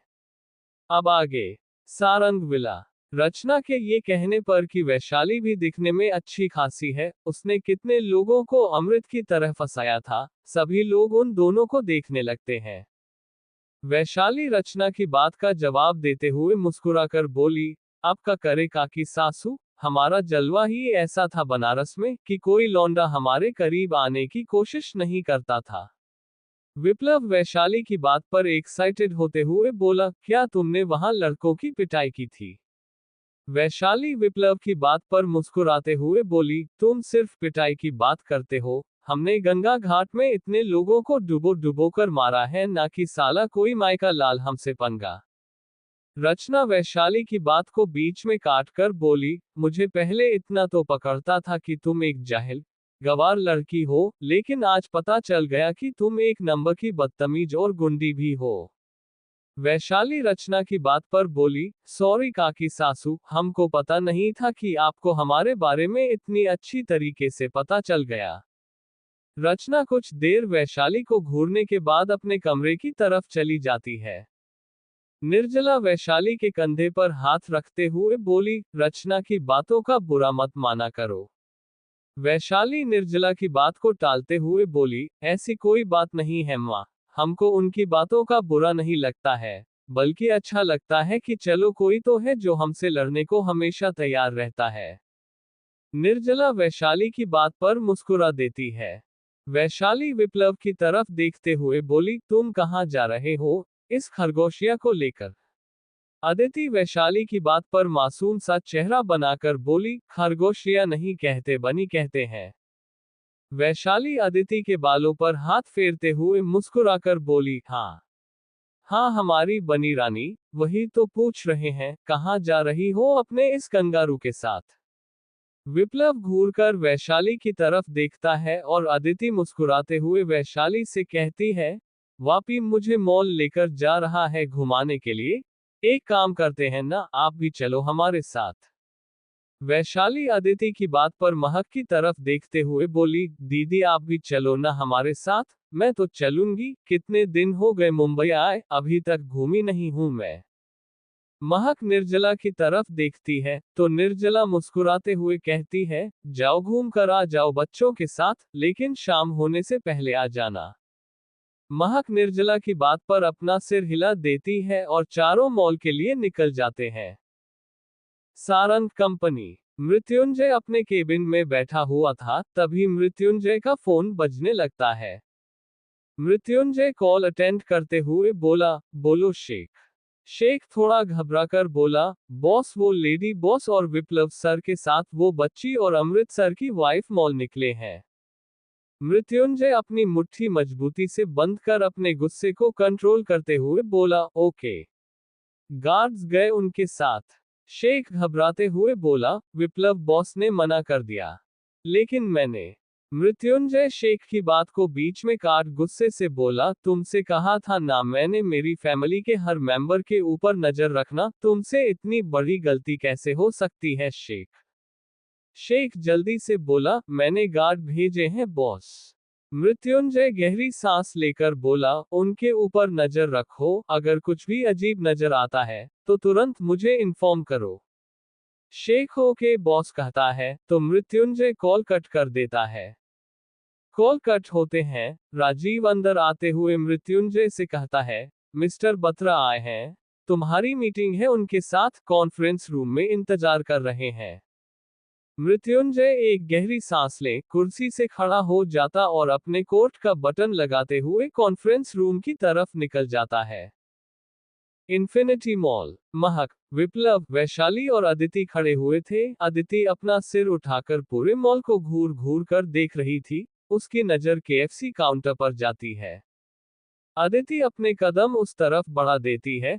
विप्लव जल्दी से अदिति के हाथ को पकड़कर बोला, बनी शॉपिंग के बाद खाएंगे, चलो तुम्हारे साइज के कपड़े लेने चलते हैं। अदिति केएफसी की तरफ इशारा करते हुए बोली, लेकिन मुझे भूख लगी है। विप्लव अदिति को खींचते हुए बोला, उधर मत देखो, तुम्हें भूख नहीं लगेगा चलो। अदिति जैसे तैसे मुश्किल से अपना चेहरा आगे करती है और विप्लव के साथ लेडीज सेक्शन की तरफ चली जाती है। वैशाली पूरे मॉल को देखते हुए महक से बोली, अब हमको समझ आया, मुंबई इतना फेमस क्यों है भाई, यहाँ की हर एक चीज इतनी लग्जूरियस जो है। महक वैशाली की बात पर मुस्कुराते हुए अपनी गर्दन नहीं में हिला देती है और उसे लेकर सेक्शन की तरफ आ जाती है। विप्लव दो ड्रेस लाकर वैशाली और महक के सामने रखते हुए बोला, आप लोग इसे चेंज करके आओ। वैशाली और महक उस ड्रेस को देखने लगते हैं, जो कि फुल लेंथ थी और काफी खूबसूरत थी। दोनों उस ड्रेस को लेकर चेंजिंग रूम की तरफ चली जाती है। कुछ देर बाद दोनों उसे चेंज करके आती है। विप्लव उन दोनों को देखते हुए कम्प्लीमेंट के साथ बोला, आप लोग सच में काफी खूबसूरत हो। वैशाली विप्लव की बात पर अपनी आंखें छोटी करके बोली, काहे तुमको पहले का लगा, मेकअप लगाकर घूमते हैं हम। विप्लव जल्दी से बोला, अरे मैंने ऐसा कब कहा, मैं तो ये कह रहा था कि। महक विप्लव को शांत करवाते हुए बोली, शांत हो जाए, वो बस आपको परेशान कर रही है। विप्लव एक राहत की सांस लेकर बोला, मुझे भी मास्टर्स के लिए कॉलेज जाना है और उसके लिए मुझे शॉपिंग करनी है अपने लिए, मेरी मदद कौन करेगा। महक विप्लव की बात पर कुछ देर इस बारे में सोचने के बाद बोली, मुझे भी सिद्धू के लिए कुछ कपड़े लेने थे, मैंने उससे प्रॉमिस किया था।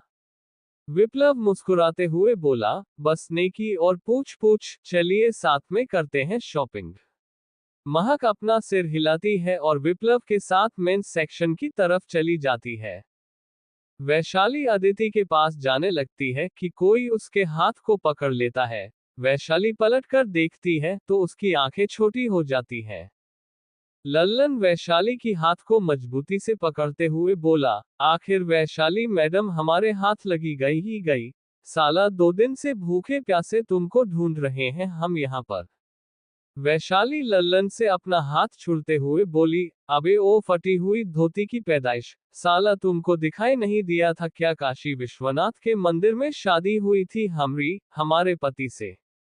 लल्लन मजबूती से वैशाली को पकड़ते हुए बोला, लेकिन का फायदा, वो शहरिया लौंडा तुमको यहाँ लाकर छोड़ दिया और तुम दरबदर ठोकर खा रही हो। वैशाली लल्लन के हाथ पर मारते हुए बोली, अबे छोड़ छोड़ साला, तुमको कौन बोला बे, हम यहाँ दरबदर ठोकर खा रहे हैं, अपने परिवार वालों के साथ शॉपिंग पर आए हैं। लल्लन वैशाली को खींचते हुए बोला, हमको नहीं पता, हम तो तुमसे शादी करके रहेंगे।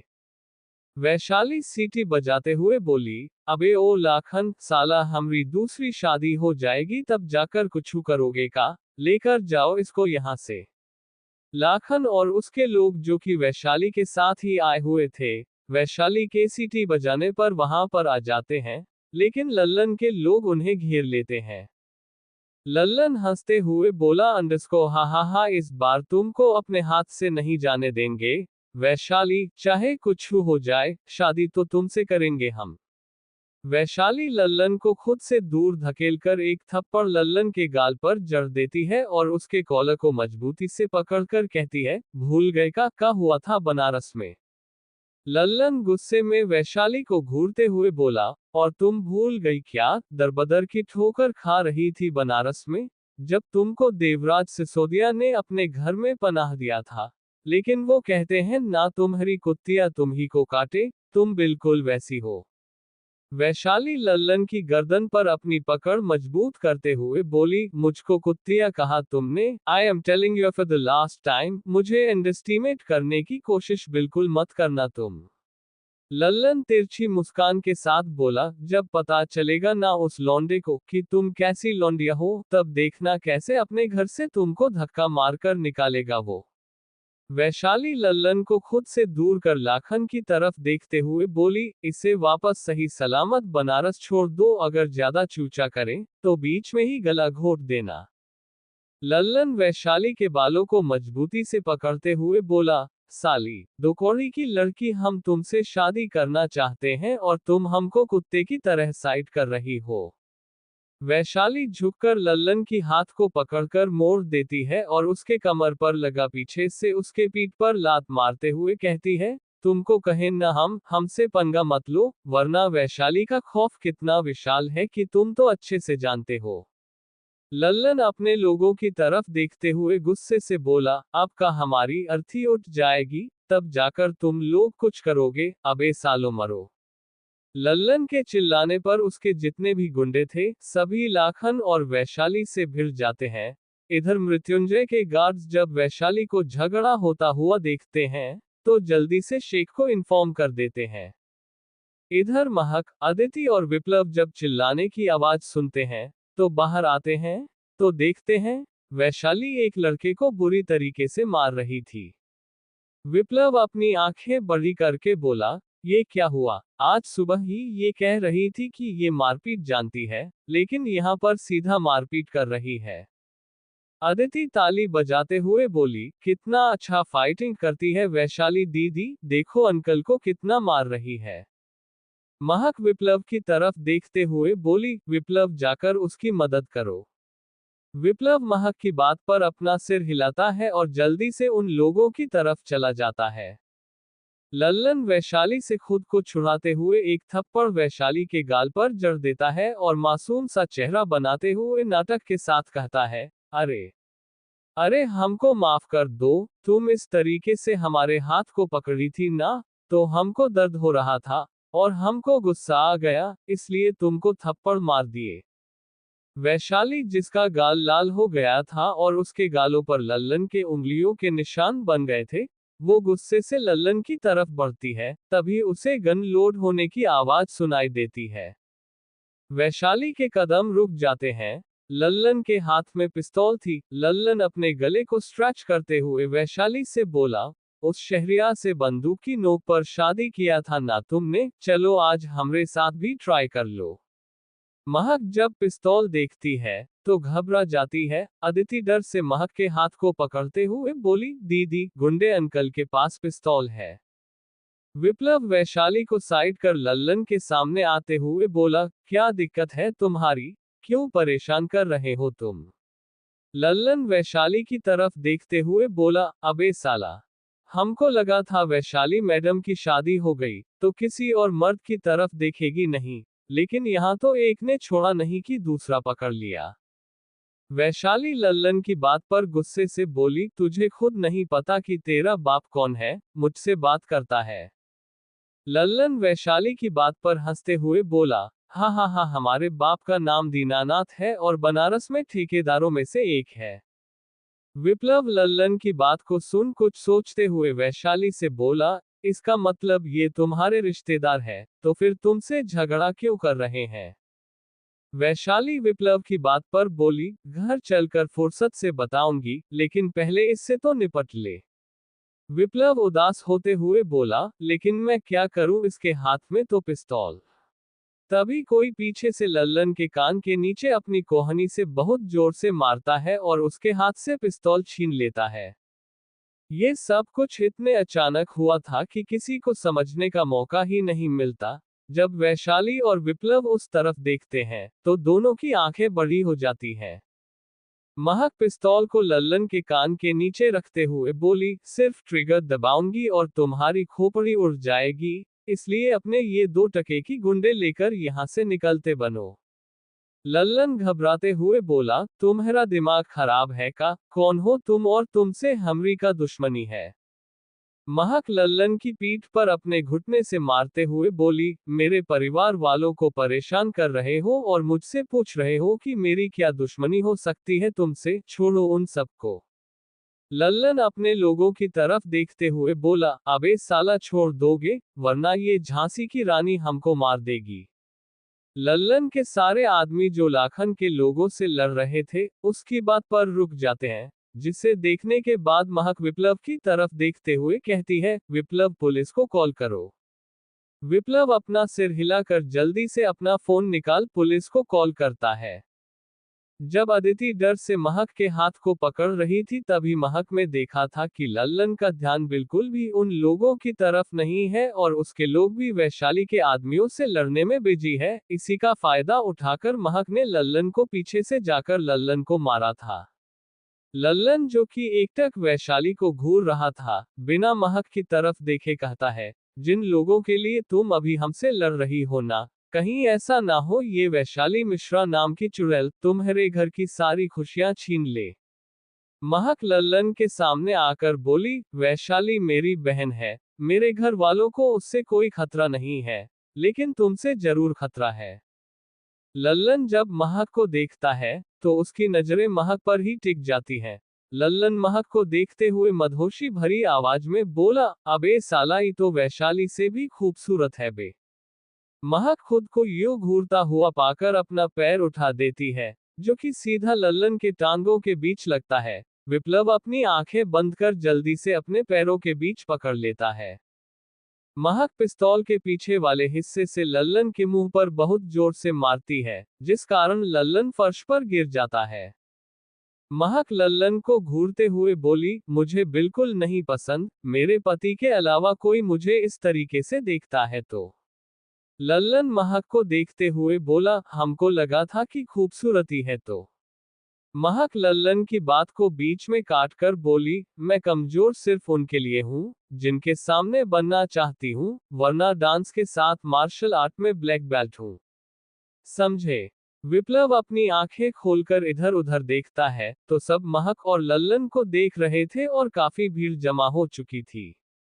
विप्लव जल्दी से महक के पास जा उसके हाथ से पिस्तौल लेकर बोला, भाभी कंट्रोवर्सी खड़ी हो जाएगी, हमें यहाँ से निकलना चाहिए, पुलिस आती ही होगी। महक विप्लव की बात पर इधर उधर देखने लगती है तो एक जगह देखकर उसकी मानो सांसें ही रुक गई थी। विप्लव महक को इस तरीके से बुत की तरह खड़ा देखकर बोला, क्या हो गया, चलो यहाँ से हम चलते हैं, भाई को पता। महक विप्लव की बात पर धीरे से बोली, भाई को तुम्हारे पता चल गया। विप्लव कंफ्यूजन में महक की तरफ देखता है, फिर उसकी नजरों का पीछा करता है तो उसकी आंखें भी बड़ी हो जाती हैं, क्योंकि गार्ड्स के साथ मृत्युंजय उन लोगों को ही घूर रहा था। मृत्युंजय महक की तरफ बढ़ता है कि अचानक गोली चलती है। गोली की आवाज पर मॉल में अफरा तफरी मच जाती है और सभी लोग इधर उधर भागने लगते हैं।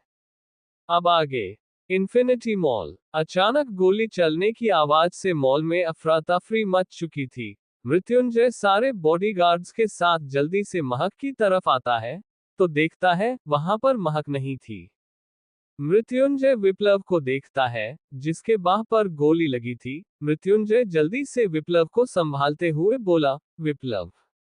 विप्लव अपने बाह को पकड़े लगभग रोते हुए मृत्युंजय से बोला, bro, it hurts. Mrityunjay Sheikh की तरफ देखते हुए बोला, इसे हॉस्पिटल लेकर जाओ। मृत्युंजय की बात पर शेख अपना सिर हिलाता है और गार्ड्स के साथ विप्लव को लेकर हॉस्पिटल के लिए निकल जाता है। मृत्युंजय विप्लव के जाने के बाद इधर उधर देखता है तो अदिति डरी सहमी सी खड़ी थी, बाकी वैशाली और महक वहां से लापता थे। मृत्युंजय अदिति के पास जाकर बोला, तुम ठीक हो? अदिति मृत्युंजय के गले लग रोते हुए बोली, सर वो अंकल महक दीदी को ले गए। अदिति की बात पर मृत्युंजय का माइंड ब्लैंक हो जाता है, फिर वो जल्दी से अदिति को संभालते हुए कहता है, क्या तुमने देखा वो लोग कौन थे और किस तरफ लेकर गए महक को? अदिति बहुत ज्यादा पैनिक हो रही थी, जिस कारण मृत्युंजय बाकी गार्ड्स को सीसीटीवी फुटेज चेक करने का कहकर अदिति को लेकर वहां से निकल जाता है। सारंग विला। मृत्युंजय अदिति को अपनी बाहों में उठाकर सीधा कमरे की तरफ ले जाता है, क्योंकि अदिति रोते रोते सो चुकी थी। मृत्युंजय आदित्य के कमरे से बाहर आता है तो निर्जला मृत्युंजय के पास जाकर कहती है, जय, तुम अदिति को इस तरह से लेकर क्यों आए हो और महक, विप्लव, वैशाली कहाँ है? मृत्युंजय बिना निर्जला के सवाल का जवाब दिए एक बार फिर भी ला से बाहर निकल जाता है। मृत्युंजय इन कार। मृत्युंजय फुल स्पीड में कार ड्राइव करते हुए अपने कानों में लगे ब्लूटूथ में बोला, राघव, इन्फिनिटी मॉल के आसपास जितने भी रोड है सबको ब्लॉक करवा दो, महक इज मिसिंग। राघव मृत्युंजय की बात पर जल्दी से बोला, ओके बॉस। इतना कहकर राघव कॉल कट कर देता है। तभी मृत्युंजय का फोन बजने लगता है। मृत्युंजय कॉल अटेंड करते हुए बोला, शोभित, तुम घर जाओ, अदिति पैनिक है और तुम उसे बेहतर तरीके से संभाल सकते हो। दूसरी तरफ से शोभित मृत्युंजय की बात पर बोला, मैं नहीं जा रहा, वहां पर घर वाले हैं, मैं वापी के पास जा रहा हूं। मृत्युंजय अपनी आईब्रो को रब करते हुए गुस्से से बोला, जितना कहा जाए उतना किया करो, I don't like people who talk a lot. Shobhit okay कहकर कॉल कट कर देता है। मृत्युंजय की कार आकर एक छोटे से ऑफिस के सामने आकर रुकती है। मृत्युंजय सीधा उसके अंदर चला जाता है। मृत्युंजय अंदर आता है तो वहां पर राजीव और अमृत बैठे हुए थे और एक आदमी और बैठा हुआ था। मृत्युंजय तेज कदमों से उस आदमी के पास जा जोरदार घुसा उस आदमी के मुंह पर जड़ देता है, जिससे उसके मुंह के किनारे से खून आने लगता है। मृत्युंजय उसके कॉलर को पकड़कर उसे लगभग झंझोरते हुए गुस्से से बोला, कहाँ है वो लोग? वैभव सोनवानी, जिसके मुंह से खून आ रहा था, मृत्युंजय के इस गुस्से वाले रूप को देखकर उसके रोंगटे खड़े हो चुके थे और उसकी हालत बुरी तरीके से खराब हो चुकी थी। मृत्युंजय वैभव को चुप देखकर फिर से उससे मारने के लिए हाथ ऊपर करता है, तो अमृत उसके हाथ को पकड़ते हुए कहता है, रुक जा, सांस तो लेने दे बेचारे को। मृत्युंजय अमृत को ढकेलते हुए बोला, तू चुप रह, मैं अभी मजाक के मूड में बिल्कुल नहीं हूँ, मुझे महक चाहिए, अगले 1 घंटे में मुझे महक चाहिए, वो भी बिल्कुल सही सलामत, वरना मैं इस वैभव सोनवानी को जिंदा जला दूंगा। वैभव अपने मुंह में आया सलाइवा निगलते हुए बोला, मुझे नहीं पता। मृत्युंजय वैभव के कॉलर को मजबूती से पकड़कर बोला, तुझे नहीं पता तो तू जिंदा क्यों है? इतना कहकर मृत्युंजय अपना गन निकाल लेता है, तो राजीव और अमृत जल्दी से उसे पकड़ लेते हैं। मृत्युंजय उन दोनों से खुद को छुड़ाते हुए बोला, छोड़ो मुझे। अगर इसको कुछ पता ही नहीं है, तो ये जिंदा रहकर क्या करेगा? राजीव मृत्युंजय को समझाते हुए बोला, थोड़ा ठंड रख, हमें पता चल जाएगा महक के बारे में। अमृत अपनी आईब्रो को रब करते हुए वैभव के जबड़े को मजबूती से पकड़कर बोला, चल बता, कहाँ है वो लोग? वैभव, जो कि पहले से ही डर में अधमरा हो चुका था, अमृत और मृत्युंजय को अपने सामने यमराज के रूप में देखते हुए उसकी हालत और खराब हो रही थी, जिस कारण उसकी जुबान से एक लफ्ज भी नहीं फूट रहे थे। मृत्युंजय वैभव को लात मारते हुए गुस्से से बोला, अगर तुझे कुछ पता ही नहीं है, तो तू जिंदा रहकर क्या करेगा? इतना कहकर मृत्युंजय वैभव के पैर पर गोली चला देता है। वैभव की एक दर्द भरी चीख उस पूरे ऑफिस में गूंज उठती है। अमृत मृत्युंजय को पकड़ते हुए बोला, भाई ये मेरा ऑफिस है, तेरा टॉर्चर रूम नहीं, पूछ रहा है ना हम लोग, तो तुझे किस बात की जल्दबाजी हो गई है? अमृत की बात पर मृत्युंजय गुस्से से बोला, सब तेरी उस बीवी की वजह से हो रहा है, पता नहीं किस आफत को लेकर आए हो तुम। अमृत मृत्युंजय की बात पर बोला, वैशाली खुद भी गायब है। तभी मृत्युंजय का फोन बजने लगता है। मृत्युंजय अमृत को वार्निंग भरी आई से देखने के बाद कॉल अटेंड करते हुए बोला, स्पीक। दूसरी तरफ से शेख थोड़ा घबराते हुए बोला, बॉस वो असम। मृत्युंजय गुस्से में चिल्लाकर बोला, क्या तुम्हें अपनी जान प्यारी नहीं है शेख? मुझे बकवास चीजें नहीं पसंद। शेख मृत्युंजय की गुस्से भरी आवाज पर जल्दी से बोला, अनिरुद्ध सारंग। मृत्युंजय की मुट्ठी कस जाती है और वो कॉल कट कर देता है। राजीव मृत्युंजय की तरफ देखते हुए बोला, क्या हुआ, क्या कहा शेख ने? मृत्युंजय अमृत की तरफ देखते हुए बोला, इसे हॉस्पिटल पहुंचा दो, मैं महक को लेकर आता हूं। अमृत मृत्युंजय हाथ को पकड़कर बोला, कहाँ है महक? मृत्युंजय अमृत से अपना हाथ छुड़ाकर बोला, मेरी बीवी है, मैं ले आऊंगा। इतना कहकर मृत्युंजय उस ऑफिस से निकल जाता है। राजीव अमृत की तरफ देखने लगता है, तो अमृत राजीव को वैभव की तरफ इशारा कर मृत्युंजय के पीछे निकल जाता है।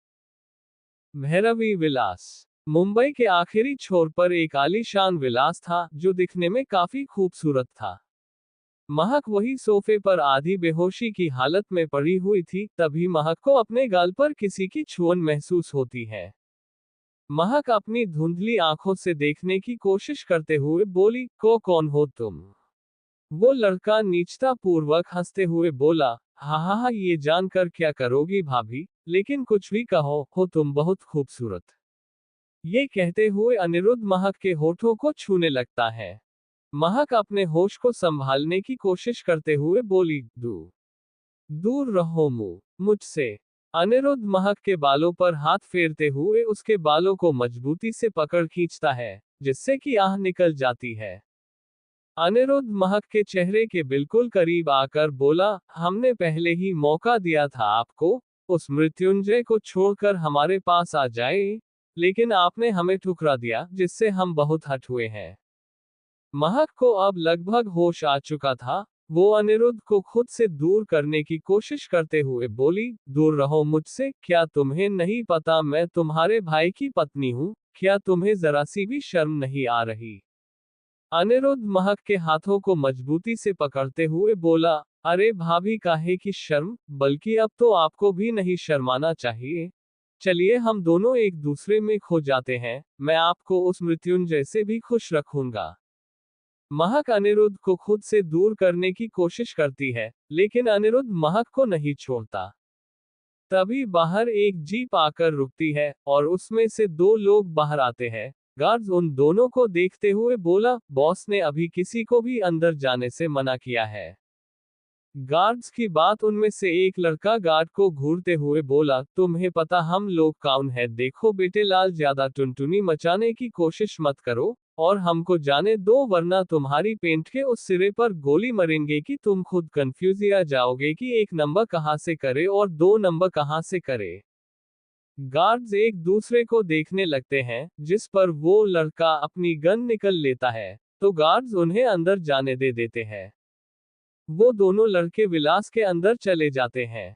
इधर अंदर अनिरुद्ध महक के जबड़े को मजबूती से पकड़े उसे धमकाते हुए बोला, इज्जत के साथ कह रहा हूँ यहीं पर मेरे साथ रह जाओ, अपने पति को तलाक दे दो, तुम्हें बहुत खुश रखूंगा मैं। महक गुस्से में अनिरुद्ध को घूरते हुए बोली, तुम्हें शर्म आ रही है? मुझे बस एक बार आजाद करो, फिर देखो तुम्हारा क्या हाल करती हूँ मैं। जब उन्हें पता चलेगा कि इन सब के पीछे तुम्हारा हाथ है, तब देखना वो तुम्हारे साथ क्या करेंगे। अनिरुद्ध अपना एक पैर सोफे पर रख महक के चेहरे के बिल्कुल पास आकर बोला, वो मेरा कुछ नहीं बिगाड़ सकता। क्यों, तुम्हें पता है? क्योंकि मैं उसके छोटे दादा का पोता हूँ। महक अनिरुद्ध को खुद से दूर करने की कोशिश करती है, लेकिन अनिरुद्ध उसके साथ जबरदस्ती करने लगता है। तभी एंट्रेंस से वो लड़के अंदर आते हुए बोले, तुम्हारी ये छिछोरीपंती कभी बंद ही नहीं होती। अनिरुद्ध अनिरुद्ध उन दोनों की आवाज पर महक को छोड़कर सीधा खड़ा हो जाता है और उनकी तरफ जाते हुए खुश होकर कहता है, रुद्रा मुझे यकीन था कि तुम जरूर आओगे, लेकिन इस वक्त सोचा नहीं था। रुद्रा अनिरुद्ध को गले लगाते हुए बोला, तुमने बुलाया और हम चले आए। चार्ली सोफे की तरफ देखने की कोशिश करते हुए अनिरुद्ध से बोला, ये कौन है, तुम्हारी गर्लफ्रेंड है क्या? अनिरुद्ध महक की तरफ एक नजर देख चार्ली से बोला, गर्लफ्रेंड नहीं है लेकिन बन सकती है, मेरा नया शिकार है, बड़ी खूबसूरत है। रुद्रा सोफे की तरफ जाते हुए अनिरुद्ध से बोला, मुझे तुम्हारी यही सारी गंदी हरकतें नहीं पसंद, हम दोनों दो। ये कहते हुए रुद्रा रुक जाता है, क्योंकि महक हैरानी से रुद्रा को देख रही थी। रुद्रा का रिएक्शन भी बिल्कुल महक की तरह था। अनिरुद्ध रुद्रा के बगल में खड़ा होते हुए बोला, क्यों तुम्हारी बोलती भी बंद हो गई ना, कहा था ना, बड़ी खूबसूरत चीज है। चार्ली रुद्रा की तरफ देखने लगता है। रुद्रा अपनी मुट्ठी मजबूती से बंद कर अनिरुद्ध को देखते हुए बोला, तुम्हारी क्या लगती है ये? अनिरुद्ध महक की तरफ जाते हुए बोला, लगने के लिए तो भाभी है, लेकिन अब महबूब। ये कहते हुए अनिरुद्ध रुक जाता है, क्योंकि रुद्रा ने उसके बाजू को मजबूती से पकड़ रखा था। अनिरुद्ध मुड़कर रुद्रा को देखते हुए बोला, क्या हुआ? रुद्रा चार्ली की तरफ देखते हुए बोला, चार्ली, ये तो बिल्कुल कोइंसिडेंस हो गया, क्योंकि जिसे ढूंढा मनाली के गली गली वो मुझे मुंबई के भैरवी विला में मिली। चार्ली महक की तरफ देखते हुए बोला, और छमिया कैसा लग रहा है हम लोगों से मिलकर? महक अपनी आंखों में नमी लिए चार्ली और रुद्रा को देखते हुए बोली, please help me. Aniruddh Rudra को देखते हुए बोला, क्या तुम पहले से जानते हो इन्हें? रुद्रा अनिरुद्ध को घूरते हुए बोला, जानेमन है मेरी और तुम इसके साथ जबरदस्ती कर रहे हो, क्या तुम्हें अपनी जान प्यारी नहीं है? अनिरुद्ध अनिरुद्ध रुद्रा को खुद से दूर करके बोला, अच्छा जिसे मैं अपना दोस्त समझ रहा हूँ, वो मेरा सौतन है। फिर महक की तरफ देखते हुए अंडस्को, वैसे कितने लड़कों को फंसा कर रखा है तुमने? रुद्रा मजबूती से अनिरुद्ध के कॉलर को पकड़कर बोला, तमीज से बात करो, कहा ना जाने मन है मेरी। अनिरुद्ध रुद्रा को खुद से दूर करते हुए बोला, दूर रहो। और अगर मुझे पता होता कि इस लड़की को तुम जानते हो, तो मैं तुम्हें यहाँ आने ही नहीं देता। चार्ली अपना गन निकाल अनिरुद्ध पर तानते हुए बोला, तो हम दरवाजा तोड़कर आ जाते। रुद्रा अपना जैकेट निकाल महक को देते हुए बोला, जाने मन, चलो इसे पहन लो। अनिरुद्ध, रुद्रा और चार्ली को गुस्से में घूरते हुए बोला, तुम दोनों बिल्कुल ठीक नहीं कर रहे हो, तुम्हें इसके लिए भुगतान करना पड़ सकता है। महक रुद्रा के जैकेट को पहन लेती है, और वही अनिरुद्ध की बात पर रुद्रा उसके जबड़े को पकड़कर कहता है, रुद्रा कौशिक क्यों ही फेमस नहीं है अपने जलवों के लिए, और तुमसे डर जाऊं इतना तो कमजोर हूं नहीं मैं। अनिरुद्ध तेज आवाज में चिल्लाते हुए बोला, गार्ड्स। अनिरुद्ध के चिल्लाते हुए सारे गार्ड्स अंदर आ जाते हैं, जिसके साथ ही करीब 20 ब्लैक BMW आकर उस पूरे विलास के पार्किंग लोट में भर जाती है और एक SUV आकर उस विलास के एंट्रेंस पर रुकती है। बहुत सारे गार्ड्स दौड़ते हुए अंदर आते हैं, उन सब के बीच मृत्युंजय अपने सनग्लासेस निकालते हुए अंदर आता है। मृत्युंजय अपनी गन निकालकर सीधा अनिरुद्ध के सीने पर चलाता है, जिस कारण अनिरुद्ध वहीं पर गिर जाता है। अमृत और राघव जल्दी से मृत्युंजय को पकड़ लेते हैं। मृत्युंजय उन दोनों को खुद से दूर करते हुए गुस्से से बोला, मैं आज इसे जान से मार दूंगा। अमृत मृत्युंजय को शांत करवाते हुए बोला, तू पागल हो गया है, क्यों झगड़े को बढ़ा रहा है, शांत हो जा। मृत्युंजय अनिरुद्ध को घूरने लगता है, जो कि अपनी बंद होती आंखों से मृत्युंजय को देख रहा था। मृत्युंजय की नजर महक पर जाती है, जो कि उसे ही देख रही थी। मृत्युंजय तेज कदमों से महक के पास जाता है, तो महक उसे कसकर गले लगा लेते हैं और रोने लगती है। मृत्युंजय महक के पीठ को थपथपाते हुए बोला, चुप हो जाओ, मैं आ गया हूं ना, सब कुछ बिल्कुल ठीक हो जाएगा। महक मृत्युंजय चुप करवाने पर सुबकते हुए उससे दूर होती है, लेकिन उसके बाह को नहीं छोड़ती। मृत्युंजय को देखते हुए बोला, तुम्हें चोट तो नहीं लगी ना, तुम्हें इस आदमी ने चोट तो नहीं पहुंचाई ना। महक अपना सिर नहीं में हिला देती है, लेकिन मृत्युंजय की नजर महक के गाल पर जाते हैं, जिसमें उंगलियों के निशान थे, क्योंकि अनिरुद्ध ने काफी कसकर में महक के गाल को दबाया था। मृत्युंजय महक को अमृत की तरफ कर अनिरुद्ध की तरफ जाने लगता है, तो उसके हाथ को पकड़ लेता है। मृत्युंजय अमृत से अपना हाथ छुड़ाते हुए बोला, let me settle the score, फिर बात करेंगे। इतना कहकर मृत्युंजय अनिरुद्ध के सीने पर अपने पैर रख देता है, जहां पर गोली चली हुई थी। दर्द के कारण अनिरुद्ध की चीख निकल जाती है। मृत्युंजय अपने जूते से अनिरुद्ध के सीने को मसलते हुए दांत पीसकर बोला, दर्द हो रहा है तो सुन कान खोलकर, कहा था ना बीवी है मेरी, दूर रहना उससे, वरना ब्याज सहित वापस करना अच्छे से जानता हूं।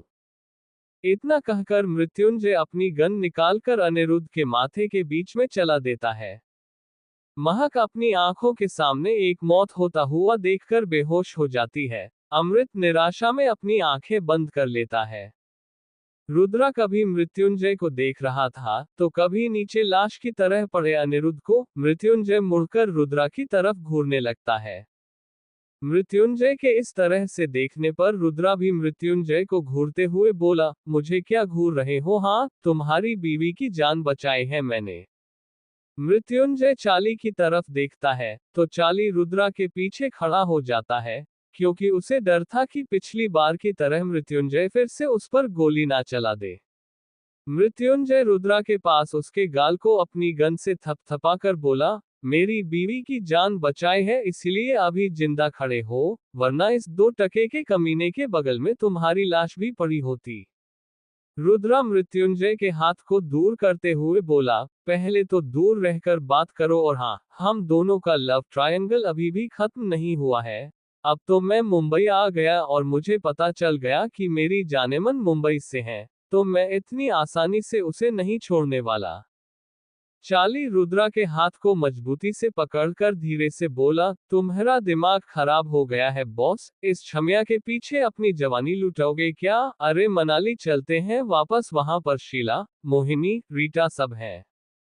रुद्रा चार्ली को एक नजर घूरने के बाद महक को देखता है, जो कि अमृत के सहारे बेहोश पड़ी हुई थी। मृत्युंजय रुद्रा को एक वार्निंग वाला लुक देकर बोला, यू डोंट नो, तुम्हारी जान की कोई कीमत नहीं है यहाँ पर। रोज यहाँ ना जाने कितने लोग मरते हैं, तुम भी उन्हीं में से एक हो जाओगे, इसलिए वार्न कर रहा हूँ, वापस चले जाओ मनाली, अपना काम धंधा संभालो और अच्छे से अपनी जिंदगी बिताओ। रुद्रा की आंखों में आंखें डालकर बोला, रुद्रा कौशिक नाम है मेरा, बिना कोशिश करे अपने कदम पीछे नहीं लेता मैं। मृत्युंजय गुस्से में रुद्रा की तरफ बढ़ता है, तो अमृत कहता है, मृत्युंजय महक बेहोश हो चुकी है, हॉस्पिटल लेकर चलना होगा। मृत्युंजय रुद्रा को घूरते हुए बोला, तुम्हें तो देख लूंगा मैं। रुद्रा तिरछी मुस्कान के साथ बोला, इंतजार रहेगा। मृत्युंजय रुद्रा को घूरते हुए महक को लेकर वहां से अपने सारे बॉडीगार्ड्स के साथ निकल जाता है। उनके जाने के बाद चाली रुद्रा को मारते हुए बोला, बॉस तुम्हारा दिमाग खराब है क्या, हमको चाटी की तरह मसल देगा वो। रुद्रा विलास से बाहर जाते हुए बोला, जब चींटी हाथी के सुर में घुस जाना तो उसे भी रोने पर मजबूर कर देता है। अब मुंबई आ गया हूं तो जाने मन से अच्छे से मिले बगैर तो जाऊंगा नहीं। चाली रुद्रा की बात पर एक गहरी सांस लेता है और दोनों वहां से अपने होटल के लिए निकल जाते हैं।